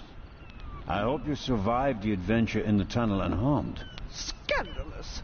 You book a first-class cabin, and then you're walking on the rails. They wanted to bundle me off in a bus without my luggage. The circumstances, madam. I insisted on a limousine and didn't leave until all my luggage was recovered. Did you know that the real Eye of the Sphinx wasn't even on the train? I had no idea. Inspector Legrand seems to prefer to keep me in the dark, although I'm the one paying for all of this. The inspector is ensuring the safety of the Eye. Well, obviously. All the same, it was you who did the real work on the train. I hope that the remainder of your trip to Cairo will be less stressful. You aren't coming with us? I'm afraid Inspector Legrand doesn't want my company. Now, where's my damned butler? James, there you are. Is the inspector to carry my luggage onto the ship all by himself? Well, actually... Baroness? Baroness, can you hear me? She fainted. No. No. Baroness? Again, harder. Hello? Can you hear me? Help me up. Perhaps we should... Now. I'll get Dr. Gebhardt. No, Doctor. Just a little moment of weakness. Your arm, James. Take me to the ship. But of course, madam. That was no moment of weakness. She saw something that shocked her. Or someone. Very interesting. Especially since she doesn't want to admit it.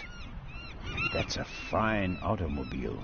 But not even a stately sedan like this can handle all the Baroness's luggage. She was lucky that the second and third freight cars weren't buried in the tunnel. Most of her things made it unscathed.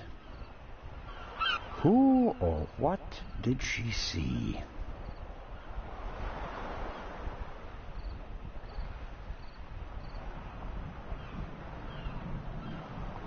Neither of them seems to have noticed what happened down here. You'll have a tough time with her. How does one get aboard without a ticket? Not brilliant, but it's a possibility.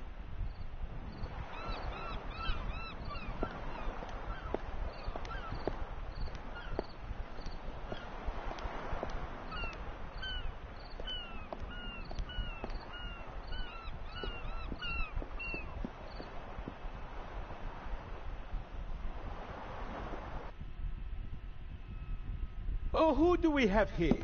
Signore...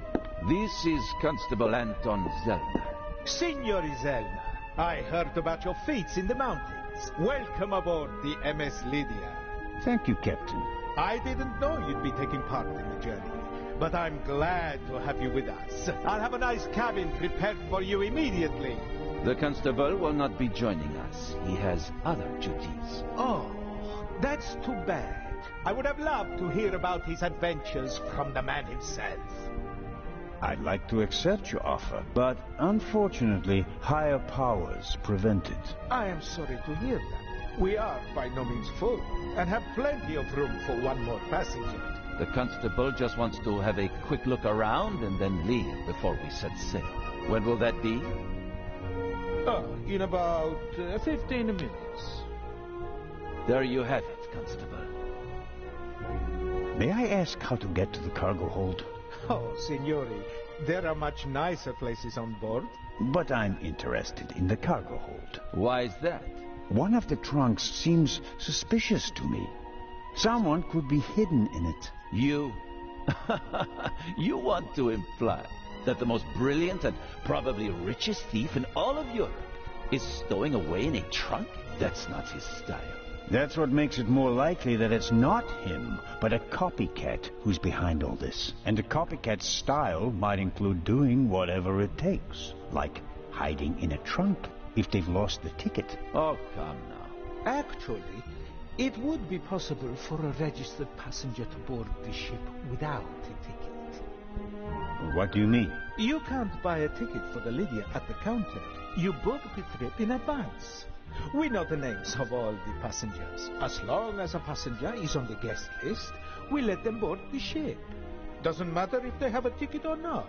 And did any of the passengers board without a ticket? I couldn't say. We ask for a name and check it on the list. The tickets are no more than souvenirs for the passengers. So much for your trunk theory. Regardless of what you say, I would still like to examine the cargo hold. All right, then, if you like. But we'll meet here again in 10 minutes. Captain De Conti, before we depart, I'd like to send 2 telegrams. Certainly, Inspector. The cargo hold is over there. You can enter through a door on the forecastle. The horn will sound twice, 5 minutes before we set off. That's the signal for all the dock workers to leave the ship. Understood, Captain. Follow me to the bridge. You can send your telegrams from there. My time is running out. If I don't find anything in the cargo hold, my cruise will be over before it even begins.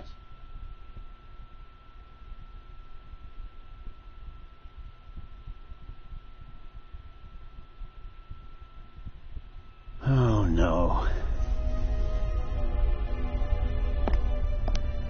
Oh, what's this? Aha. That's the young woman's cabriolet. Apparently they absolutely had to take it to Egypt, at Daddy's expense, of course.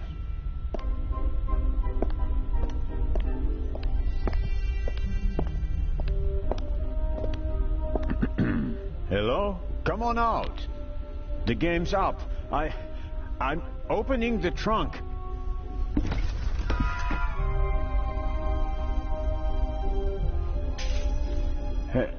Hello?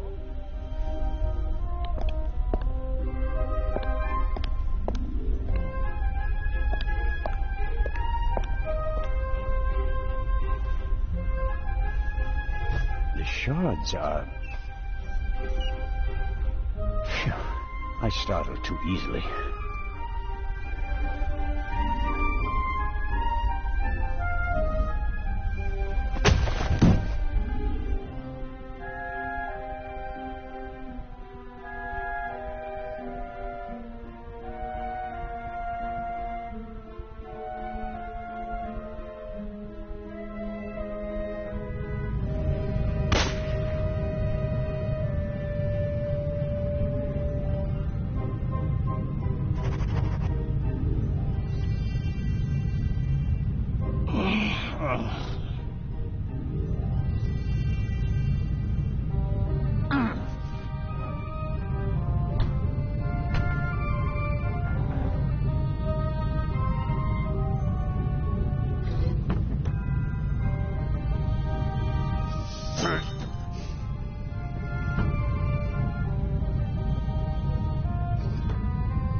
Ouch!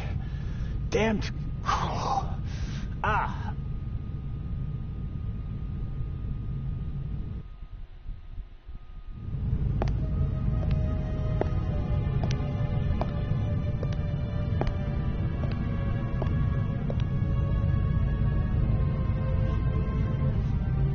It would be best if no one found out about this.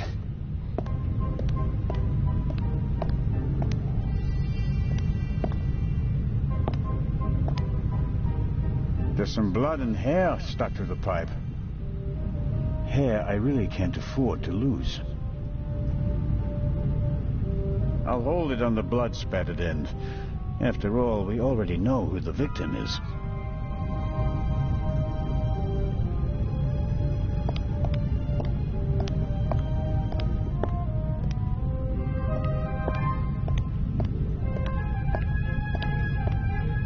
I can make out a corridor, but no details. The glass is too dirty, and there's no light in there.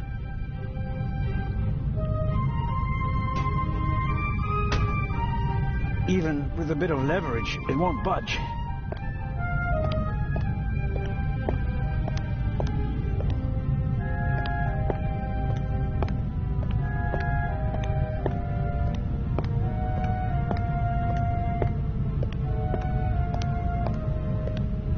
A detention cell for crew members? Or maybe for rowdy passengers? The cargo hold seems to be used as a changing room for the crew as well. Or at least the part of the crew that doesn't do their work in white suits.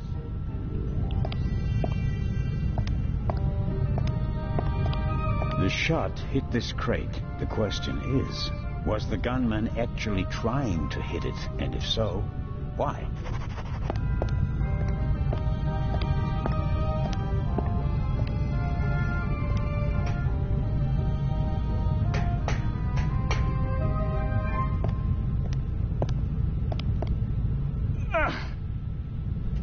Whoever locked the door is stronger than me.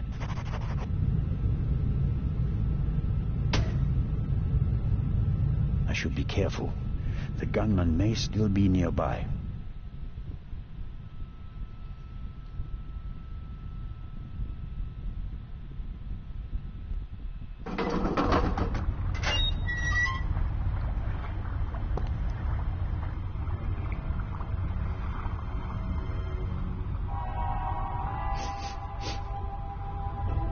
What are you up to, Zelna? I wanted to determine whether the gun had been fired recently, Inspector. I mean, what are you doing on the ship? I was jumped in the cargo hold. Of course you were. Here, look. Careful how you hold it. There could be fingerprints on the end. Surely you don't expect me to believe you. I was inspecting the trunk. I found it in the cargo hold, and it was clear that someone had hidden inside it to board the ship. Some people are willing to go to great lengths to be a part of this journey. Indeed. Whoever it was, they struck me on the head from behind with the pipe while I was looking for clues. Oh, and they shot at me as well. Ridiculous. You wanted to come along. Orders be damned, and so you found a way to stay here. I should throw you overboard. I would have dreamed up something less painful. True. That doesn't look good. See? And there's a bullet wedged in a wooden crate down there. I don't have a gun. The doctor should have a look at it. Come with me.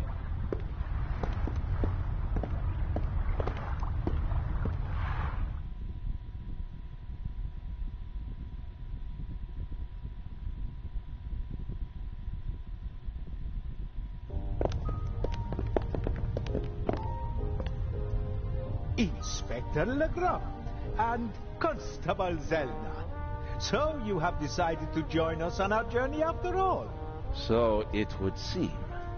We are searching for Dr. Gebhardt. I'm just fine, Captain Conte. The Conte. I'm in control. I can manage. Tell James he absolutely must wake me at 10:15. Certainly, madam. Absolutely. I shall see that he does. And now, I shall return to my chambers. You'll be in the bar tonight at 10, Inspector? If that's what you wish. It will be spectacular. I promise.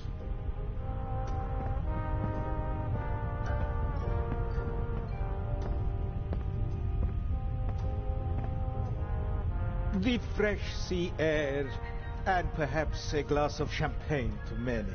But I'm glad that you decided to join us on our journey to Cairo. Not quite voluntarily. So he says.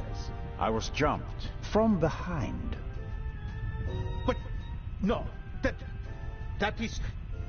Dr. Gebhardt should have a look at him, Captain De Conte. Of course. Please, have a seat in the saloon, Constable Zelna. I'll summon the doctor.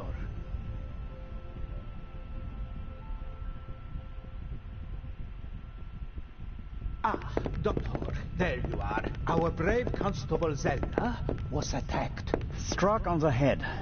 Oh. Sit down, please. Now, Please, tell me exactly what happened. Why didn't anyone come looking for me? Didn't anyone notice that I didn't come back from the cargo hold? We did search for you, but we couldn't find you. Who was supposed to search the cargo hold? Constable Oliver. I'll have a talk with him about that later. I should hope so. Is it bad? Yes, it hurts a lot. I spoke with Dr. Gebhardt. He suffered a violent blow to the back of the head. I cannot really say how bad it is. But I can. It really hurts. Where are we, and what time is it? I must have been out for ages. It's just after 8 p.m. You just missed dinner. But we'll all meet here in the saloon at 10 o'clock to have a drink together. Greeting the passengers personally is a tradition I will not break, even on this unusual journey. How many fingers do you see? Fingers? Mr. Zellner. 3 fingers. Okay. I think you've got a stowaway on board. I was jumped. Intolerable. I'll have the crew search every nook and cranny of the ship. And of course, Mr. Zellner, you are cordially invited to travel as our special guest. Good to know that at least one man doesn't want to throw me overboard. You're all right now, Constable. The bleeding has stopped, and the wound looks good. You may have a mild concussion. You just need a good night's sleep. And tomorrow, your only worries will be a headache and an impressive bump.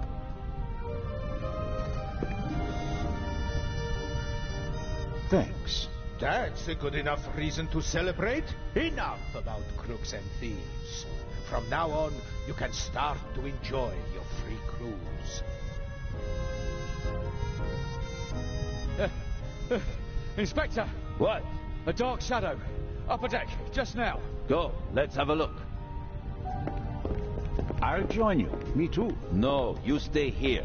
Do you want to make this an argument?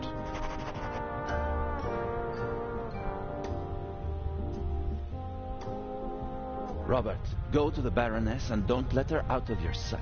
Zellner, you're coming to the port side. Doctor, you go to starboard. I'll start at the forecastle and work my way back to the 2 of you. Understood? But...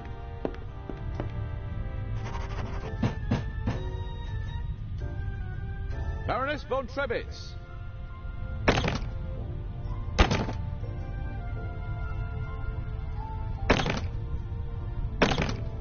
Hello?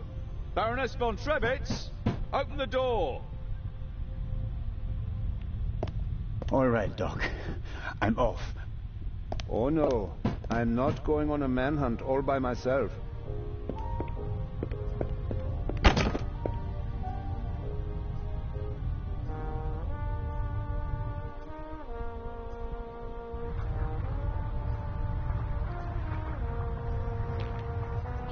Are you okay? Maybe you had better take a rest, in case the blow was more severe.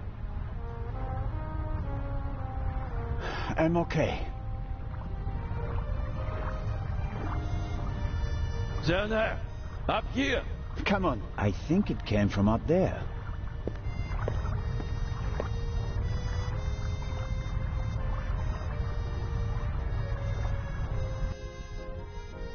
Sure, you just wanted to get a breath of fresh air.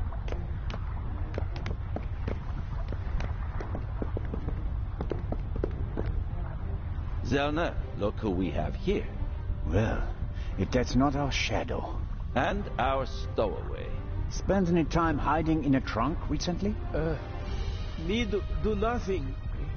He claims to be part of the crew. Just wanted to get some fresh air. Of course. The Baroness won't open the door, sir. Understood. Take him to the detention cell, Robert.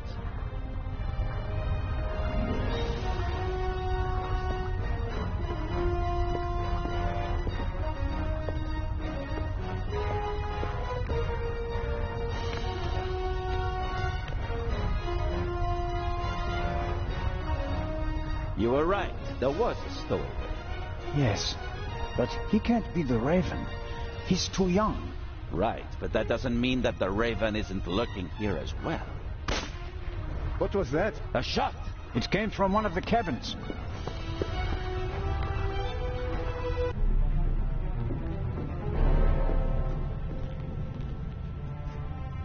Oh no! Baroness von Trevitz? Baroness! Open the door!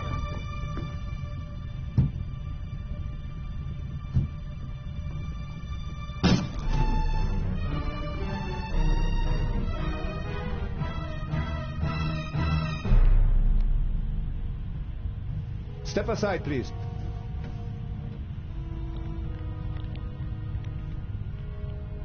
We have a murder on our hands, gentlemen.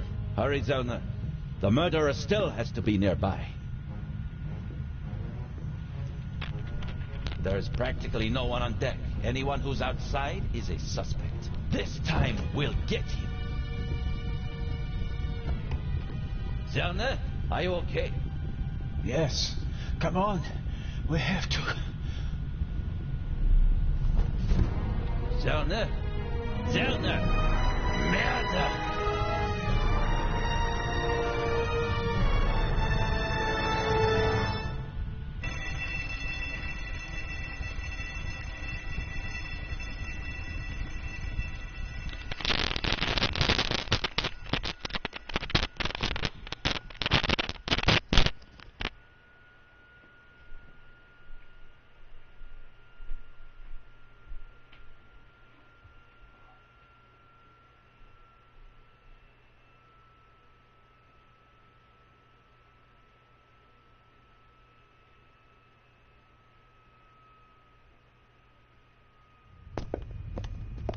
Ah, you awake? Sleep well, did you?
I didn't fall asleep voluntarily. It doesn't matter.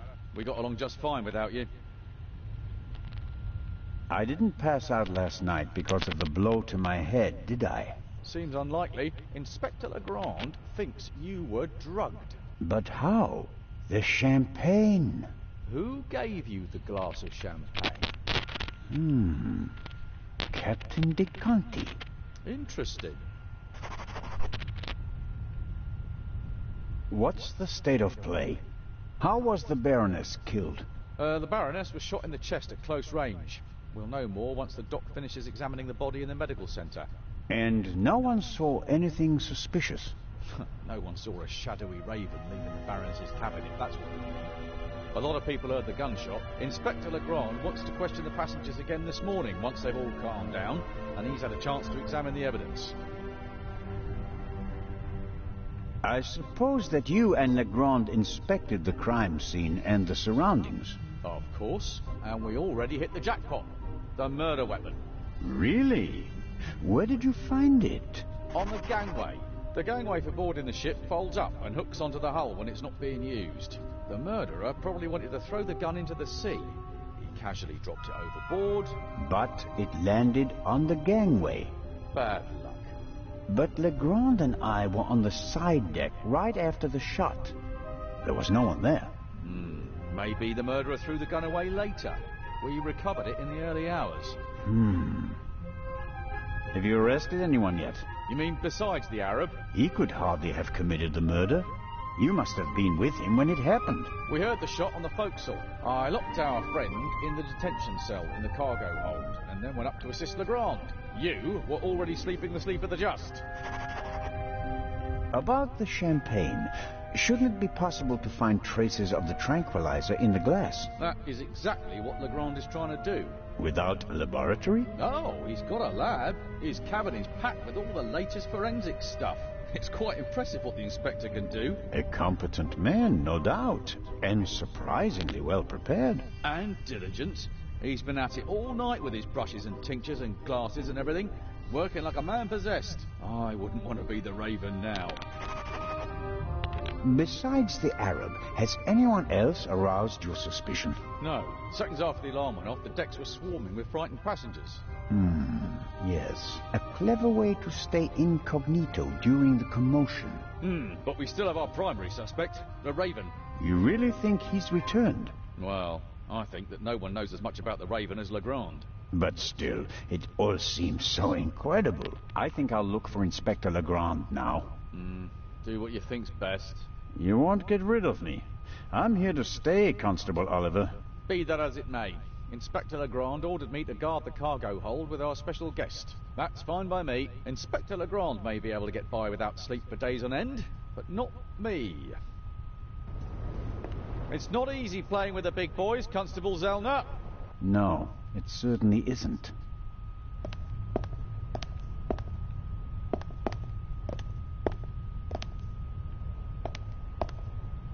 An antique wooden globe. If Galileo hadn't asserted himself back then, this would be a flat disc now.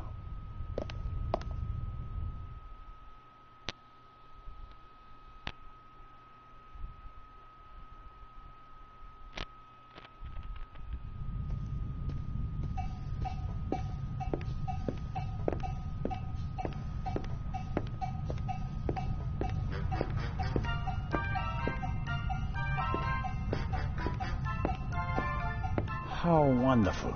Sunshine and a blue sky above the Mediterranean Sea. It would be a perfect cruise day, if not for the murder. The ship must have been rebuilt at some point. I'm sure it didn't originally have such a modern glass roof.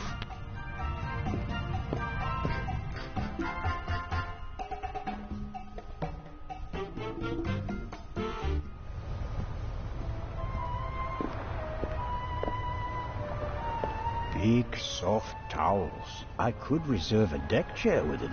No, better not. Did Edison have any idea what would become of his invention? These things made quite a racket last night. I couldn't hear myself think. I'd really like to lie in the sun and take a nap, but I don't have time for that at the moment. No, Jacob. Business before pleasure.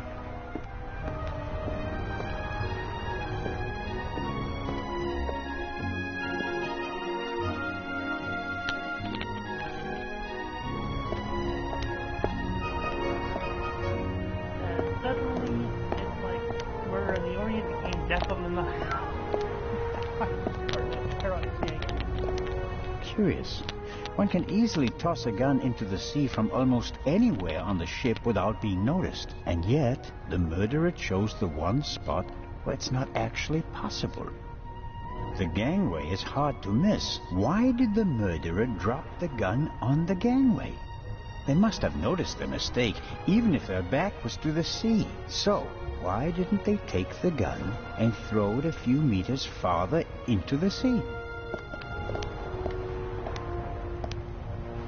I suppose the life jackets are stowed there, close to the railing, close at hand in case of emergency. I hope I don't find myself needing a life jacket.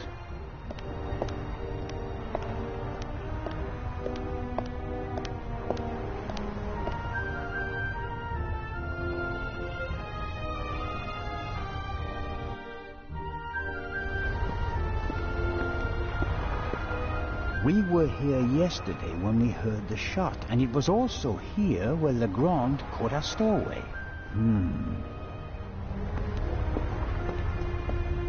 The ship's bridge. 2 men. One of them navigating. I get the impression that the officers keep things running. It seems like the captain concentrates on the passengers and the bar. I better let the men do their work. If one of them had detected something yesterday, he'd already have informed Legrand or the captain. Why is there an axe hanging here? I suppose it's for chopping through ropes in the event that the lifeboats can't be lowered. Or they use it to enforce who's allowed on the boat and who's not. The grate must be part of the ship's ventilation system. Nothing out of the ordinary. The grate shouldn't be so easy to open. Did the stowaway open it and we caught him in the act? No. The pipe is too narrow. He wouldn't fit in there. I guess the cover has been defective for a while. This isn't a panoramic deck for visitors. There are pipes, steel cables, chains up here.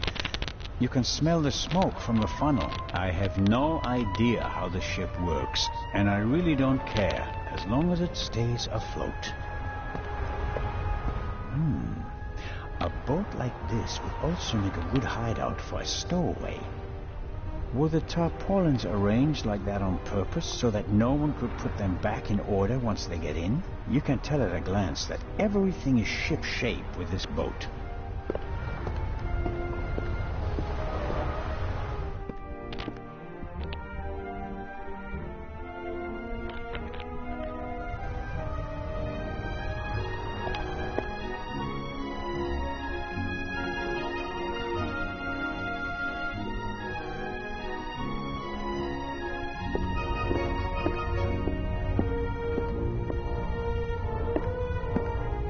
I wonder if this game is an advanced version of bocce. Maybe the inventor realized that it's difficult to play ball games on a boat and came up with an alternative.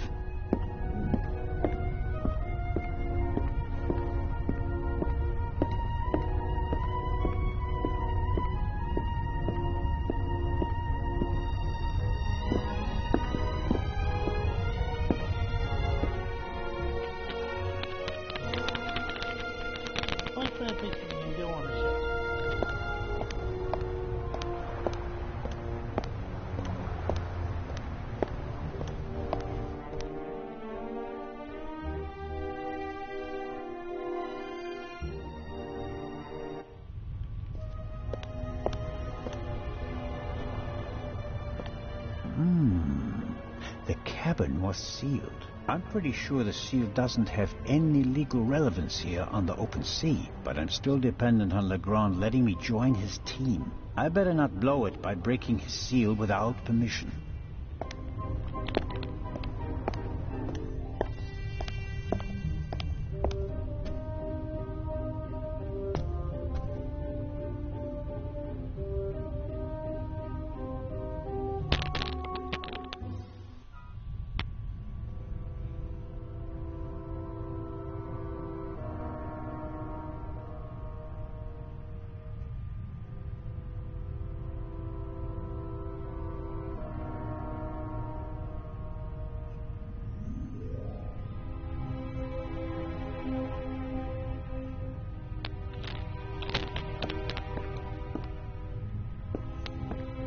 A pitiful attempt to make the interior of the ship seem less dreary. A bit of paint on the walls would have helped more, especially since a plant won't survive long without daylight. There are little stones in the flower pot.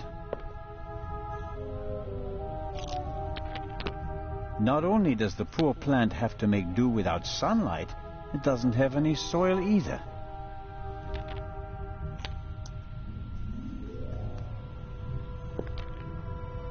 Really? What am I supposed to do with stones? Although, sooner or later...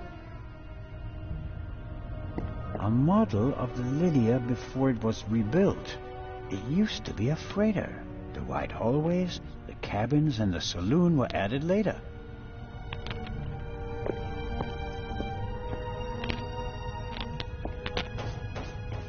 Come in.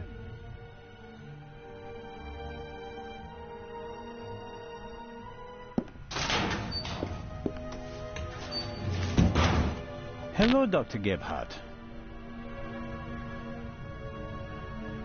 And there's the next one. Excuse me? You want something else from me, don't you?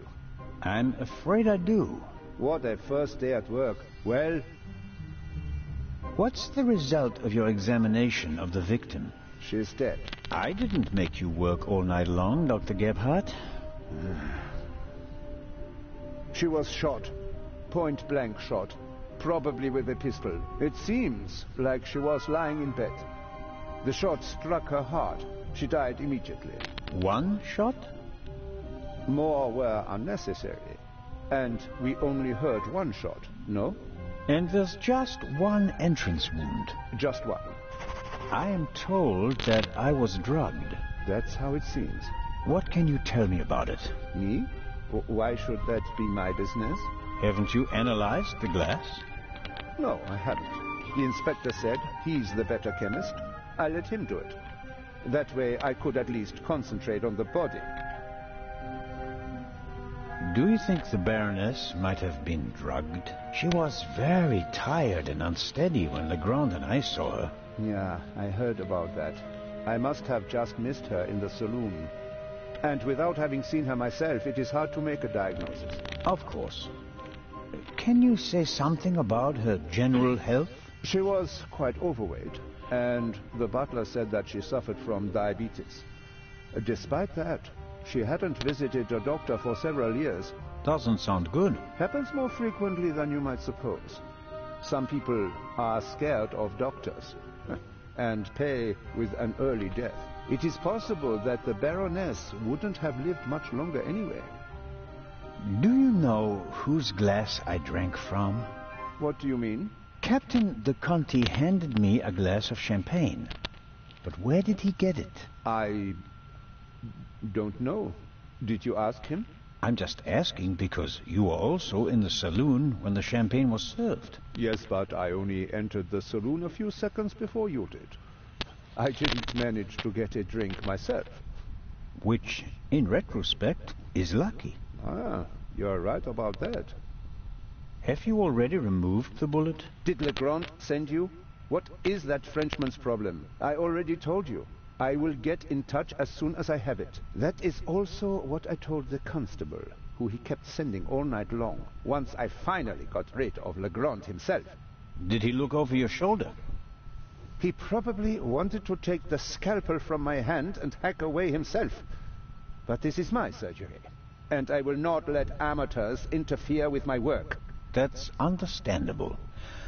How much longer will it take? I have just finished. Send my regards to His Majesty. Thanks. I think that's it for now. No. That is it for now, then, and later. I'm going to lie down for a few hours. Can you tell that to your boss? But...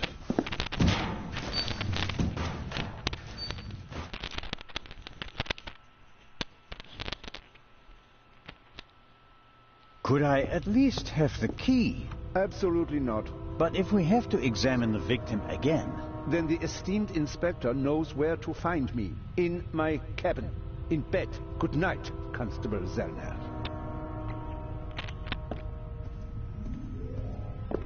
I'm not paying for this trip, and that's a fair price for my cabin. It's rather plain, shall we say. No, I've slept enough. An alarm like this one was set off yesterday. This one hasn't been set off. The security seal is intact.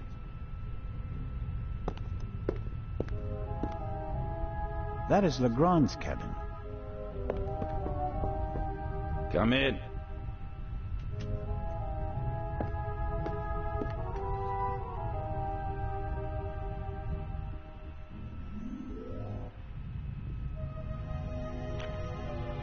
Ah, Zellner, are you ready?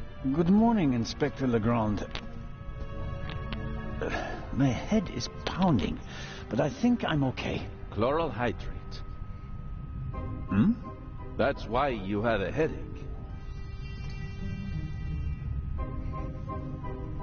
I found traces of it in your champagne glass. What have you found out so far? The Baroness was shot in the chest at close range. We heard the shot. The murderer quickly fled the cabin and dropped the murder weapon over the railing later. A simple story so far. But why was her cabin door locked? Exactly.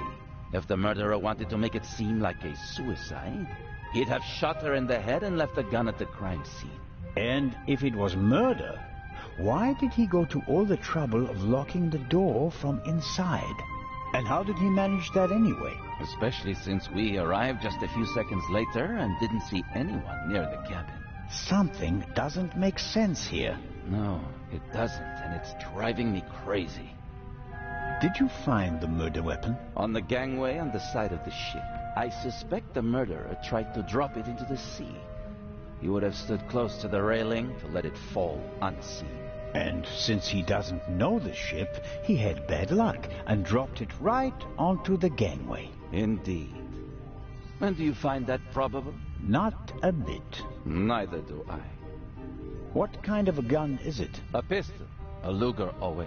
Antique. Manufactured 1,000,000 times during and after the First World War. Austrian model. The owner is David Kreutzer, the violinist. We found him tonight totally drunk on the bow of the ship. He confirmed that it's his gun, but he claims that it was stolen from him. Fingerprints? Nothing. But it's worth mentioning that the clip was missing 2 bullets. And it's definitely the murder weapon. The ballistic tests are incomplete. Actually, I've been waiting far too long for the bullet recovered from the corpse. Pay the good doctor a visit, Zellner, and see that he does his job. About the bullet, here it is. Excellent. Give it to me. As I suspected, a 7.65 Parabellum Luger. Don't you want to examine it in more detail? When I have time. For now, though, we can assume that we had the murder weapon. There can't be too many antique Luger 08 pistols on board. May I take a look at the Baroness's cabin? We already searched it thoroughly. Sure. But what about now, by daylight? Yes, fine, it can't hurt. Here, take this with you. Thanks. I'll let you know if I find anything important. But only then, please. I'm very busy. Of course. You think that the jewel thief is the murderer? Our friend would have needed another key to open the safe and steal the second eye, the one the Baroness was carrying. At least, that's what we implied. What do you mean? The Baroness was famous for her forgetfulness. I convinced her to give me the third key. It seems safer for the eye. The thief searches the Baroness's cabin looking for the third key. She returns from the saloon earlier than expected. Surprises him, and he can't allow her to identify him. He imprisons her until the coast is clear, and then shoots her. And thus, the thief becomes a murderer. But still doesn't have all the keys. Do you believe the violinist? He'll be the first person I question. He claims he can't remember anything from the last few hours. Says he drank a bottle of schnapps. He was on the train, and he doesn't have an alibi. His drunkenness could be a smokescreen. He fits the profile. He travels a lot, has access to high society. Could be interesting. And this chloral hydrate? Is a tranquilizer. Can be dissolved in alcohol. The effect begins in minutes and lasts for hours. Who gave you the glass of champagne? I think it was the captain. But he could have got the glass from someone else. Find out. Understood. Are you sure that there's no bomb inside this time? Professor Lucien locked it in front of an audience, and it will be opened for the first time in Cairo. Let's hope so. It would take hours to crack it, and you'd need heavy machinery. Or the keys. Or the 3 keys, that's right. Do you really think that the Raven is behind all this? He wrote the letter that was on the safe in the train. Without the letter, we wouldn't have opened the safe, and the bomb wouldn't have exploded. But it doesn't seem like him, does it? The Raven was famous in part because he never hurt anyone, much less killed anyone, during a burglary. It's his handwriting, and he called me Nico. No one else does that. I chased that man across Europe for years. It is him. It has to be him. But the evidence... Enough. I'll be on my way. I want to find out who gave me the drugged champagne. Good idea. Inspector Legrand, are you okay? Maybe you should take a break. I can sleep once I've caught the Raven. Goodbye, Constable. Be seeing you.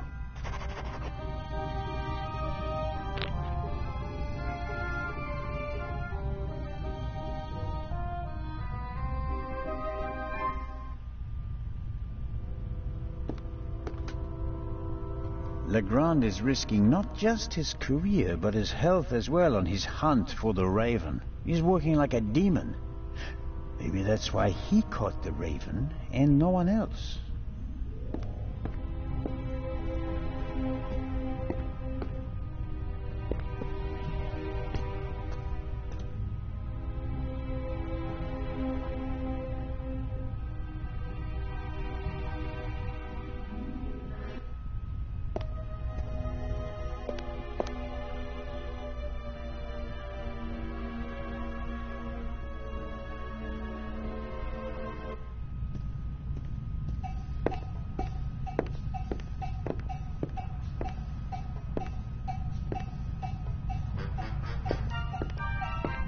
The alcoholic drinks and everything that goes with them is top-notch on this ship.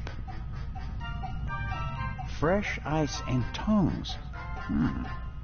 They could be useful. Constable Zen, what is the meaning of this? Are even the police light-fingered nowadays? I need this tool for a criminal investigation. Well, then, why didn't you say so? So, how are you getting along? Can I be of any help? Actually, you could answer a few questions. What was your experience of last night? Oh, terrible. Dinner was fantastic. Everyone was excited about having a pleasant drink under the stars. And then this. You were in the saloon all night long.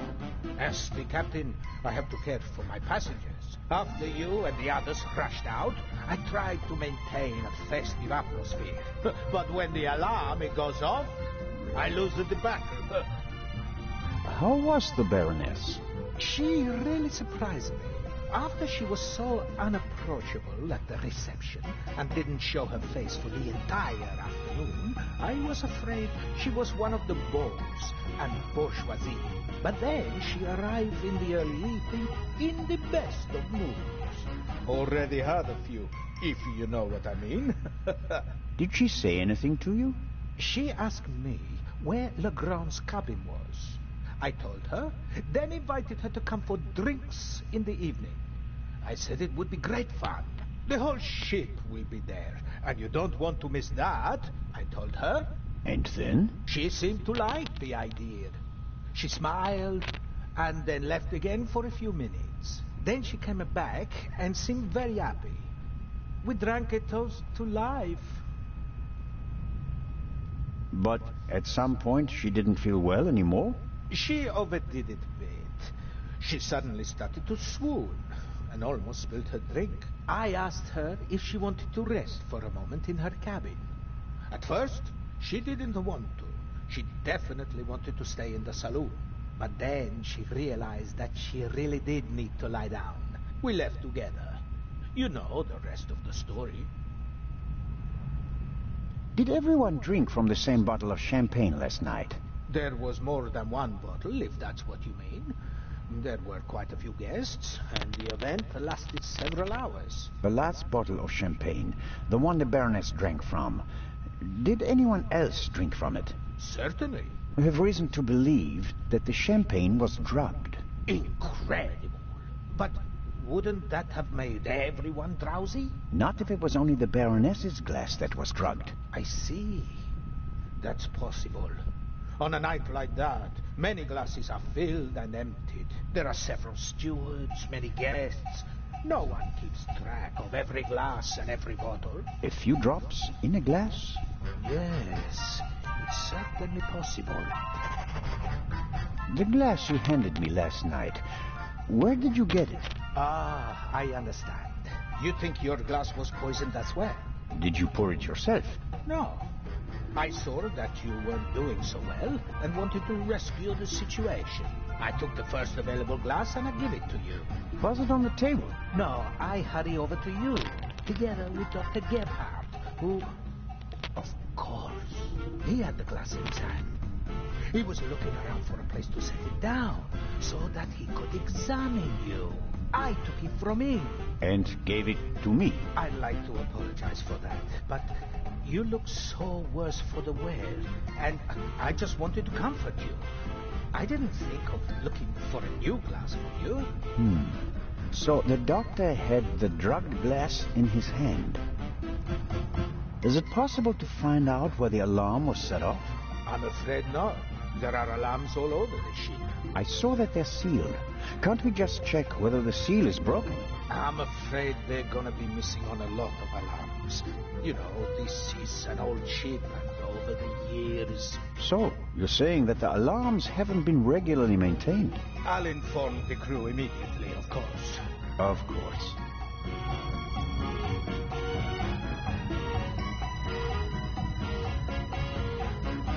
What can you tell me about the passengers? Oh, not that much, I'm afraid. I wanted to get to know them properly at the reception. In most cases, I just shook hands with them as they boarded the ship. There are a few regulars on board, and after dinner, I had a conversation with Mr. Kreutzer, a talented violinist, and Lady Westmacott. But you already know them from the train.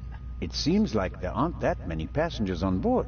These bloody airplanes are making our lives miserable.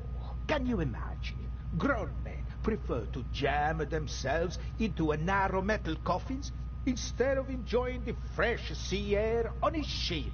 It's all about saving time.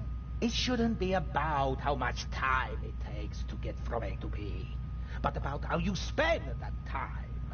What do you experience on the journey? That's what it's about. I'll get back to my investigations now. Ciao, Constable.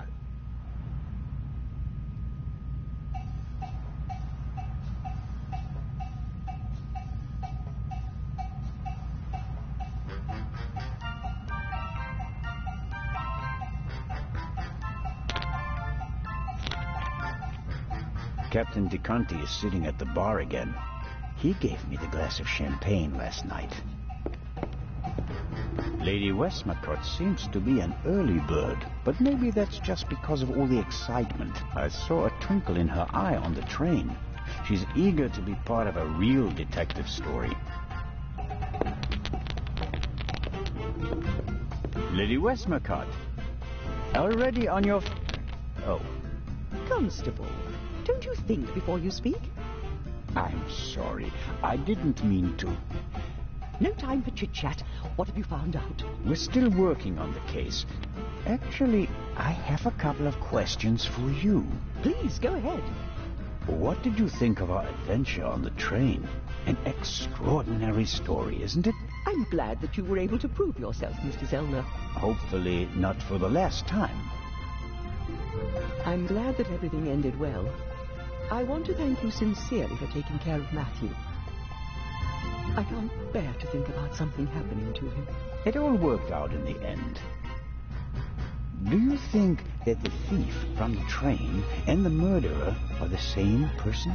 I think the new Raven is capable of anything. Legrand believes there is no new Raven.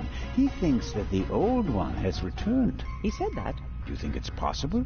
Everyone thinks he's dead. As a dramatist, the return of the Raven would certainly be delightful. A legend comes back from the grave for one last job. It's quite romantic. At the same time, though, I'd be disappointed. Why is that? I followed the Raven's career closely. There weren't many burglars with such character and charm. His burglaries were clever and entertaining, but he was sloppy in London. He almost got caught, and I'll never forgive him for the affair on the train. No, I would much rather that the Raven stayed dead and had nothing to do with the burglary or the murder. What do you think? Who is our suspect? Everyone. Or almost everyone.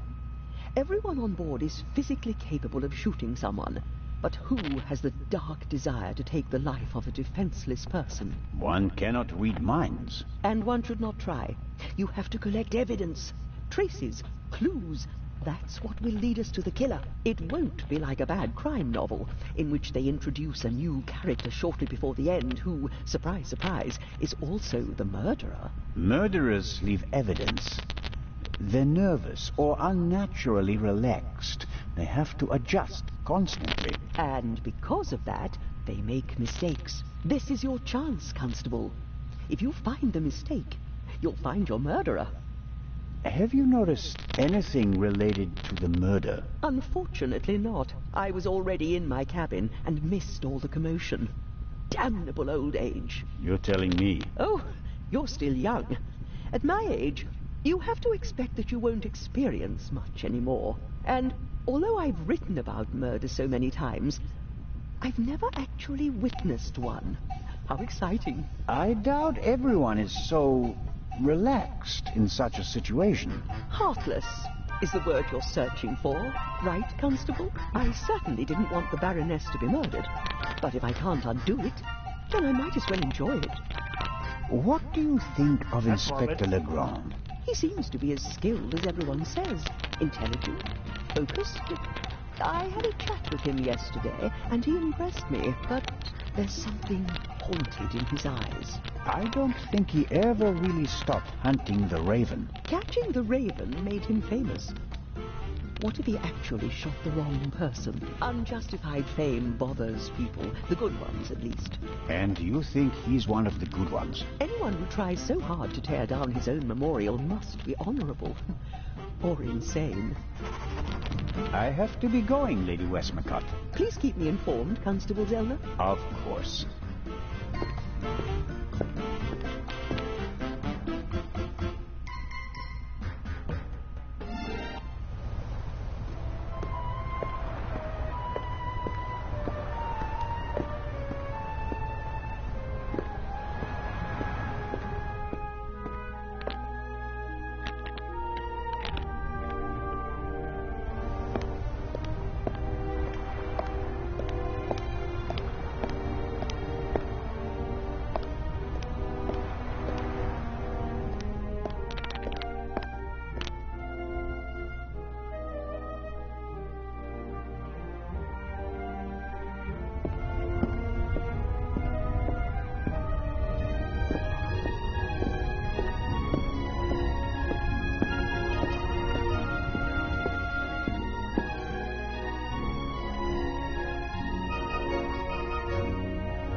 Not downstairs.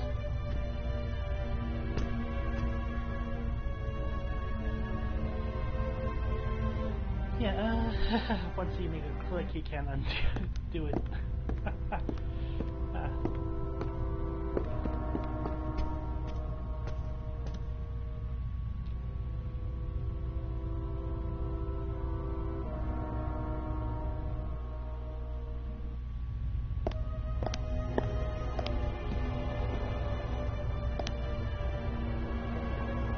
This is the first murder scene I've ever set foot in.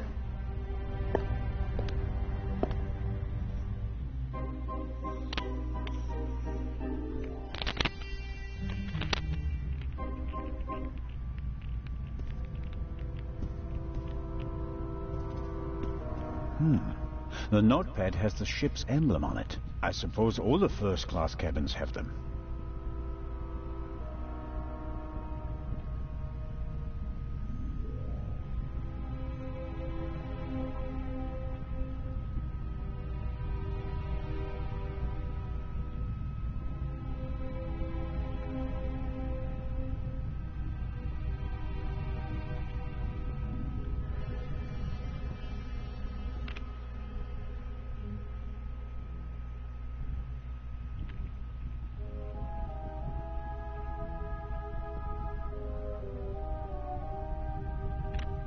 It says, Inspector, be in the saloon at 10 p.m.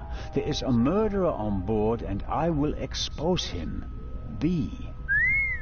The Baroness seems to have known the murderer, and that means that the Raven can't be the murderer. He never killed anybody. Legrand probably never got the message, otherwise he'd have said something.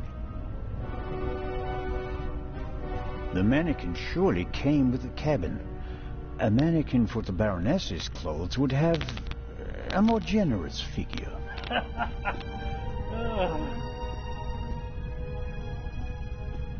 There's still blood on the mattress. The sheet and the blanket have already been removed. To analyze them, I suppose.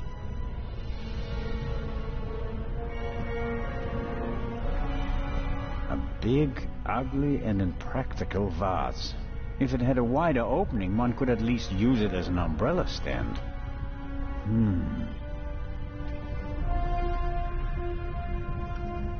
Can't see anything. Wow, heavier than it looks.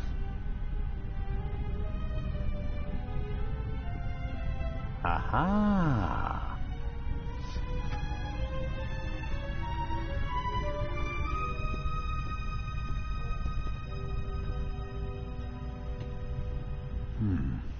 Nothing special.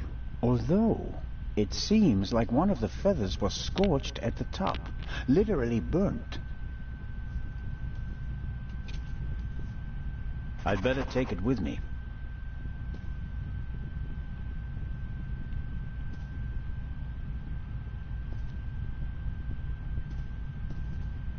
Why were the down feathers tossed in the vase? Or is there anything else in there? Could work. There's something in there.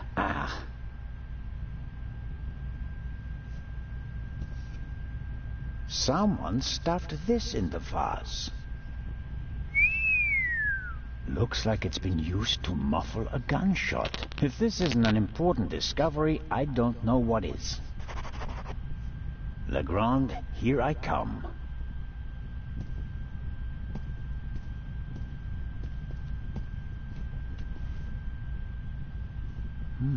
A tape recorder. Must go with the built-in speakers. Probably part of the cabin's furnishings. The tape recorder is older than the hills, but it was once very expensive. Top of the range. And it doesn't come cheap. Strange. There's only one reel. And it's the wrong one. No.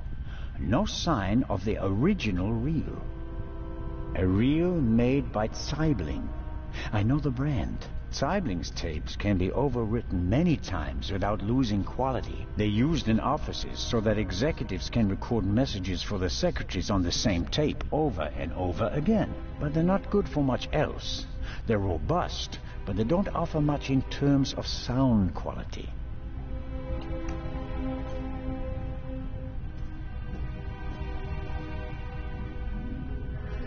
The portholes face the side deck. If someone climbed out of the cabin through a porthole, Legrand and I would have seen them.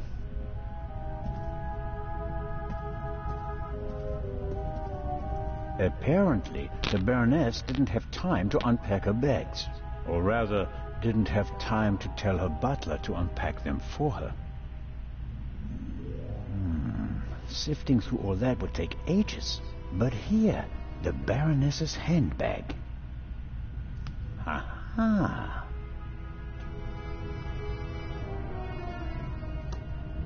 A small leather-bound book.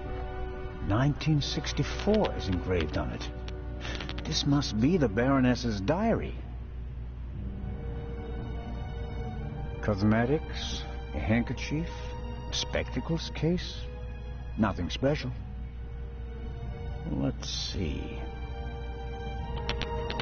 Yes, it's a diary, all right. Difficult to read. No entry from yesterday. A brief, sober description of what she's done recently. Met Morris. Arranged benefit concert for renovation of Louvre Southeastern Wing. Times photo shoot for Eye of Sphinx. BM, poor excuse for photographer. Too fidgety. And so on.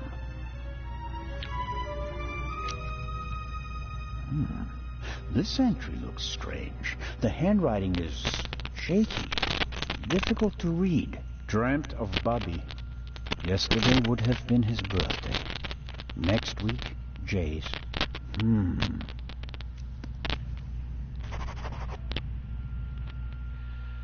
Well, I'm gonna just end the show here for the moment and start back at a later time. I hope everyone's enjoyed the game so far. I know I definitely have. For now, though, this is Suntower Sync signing off.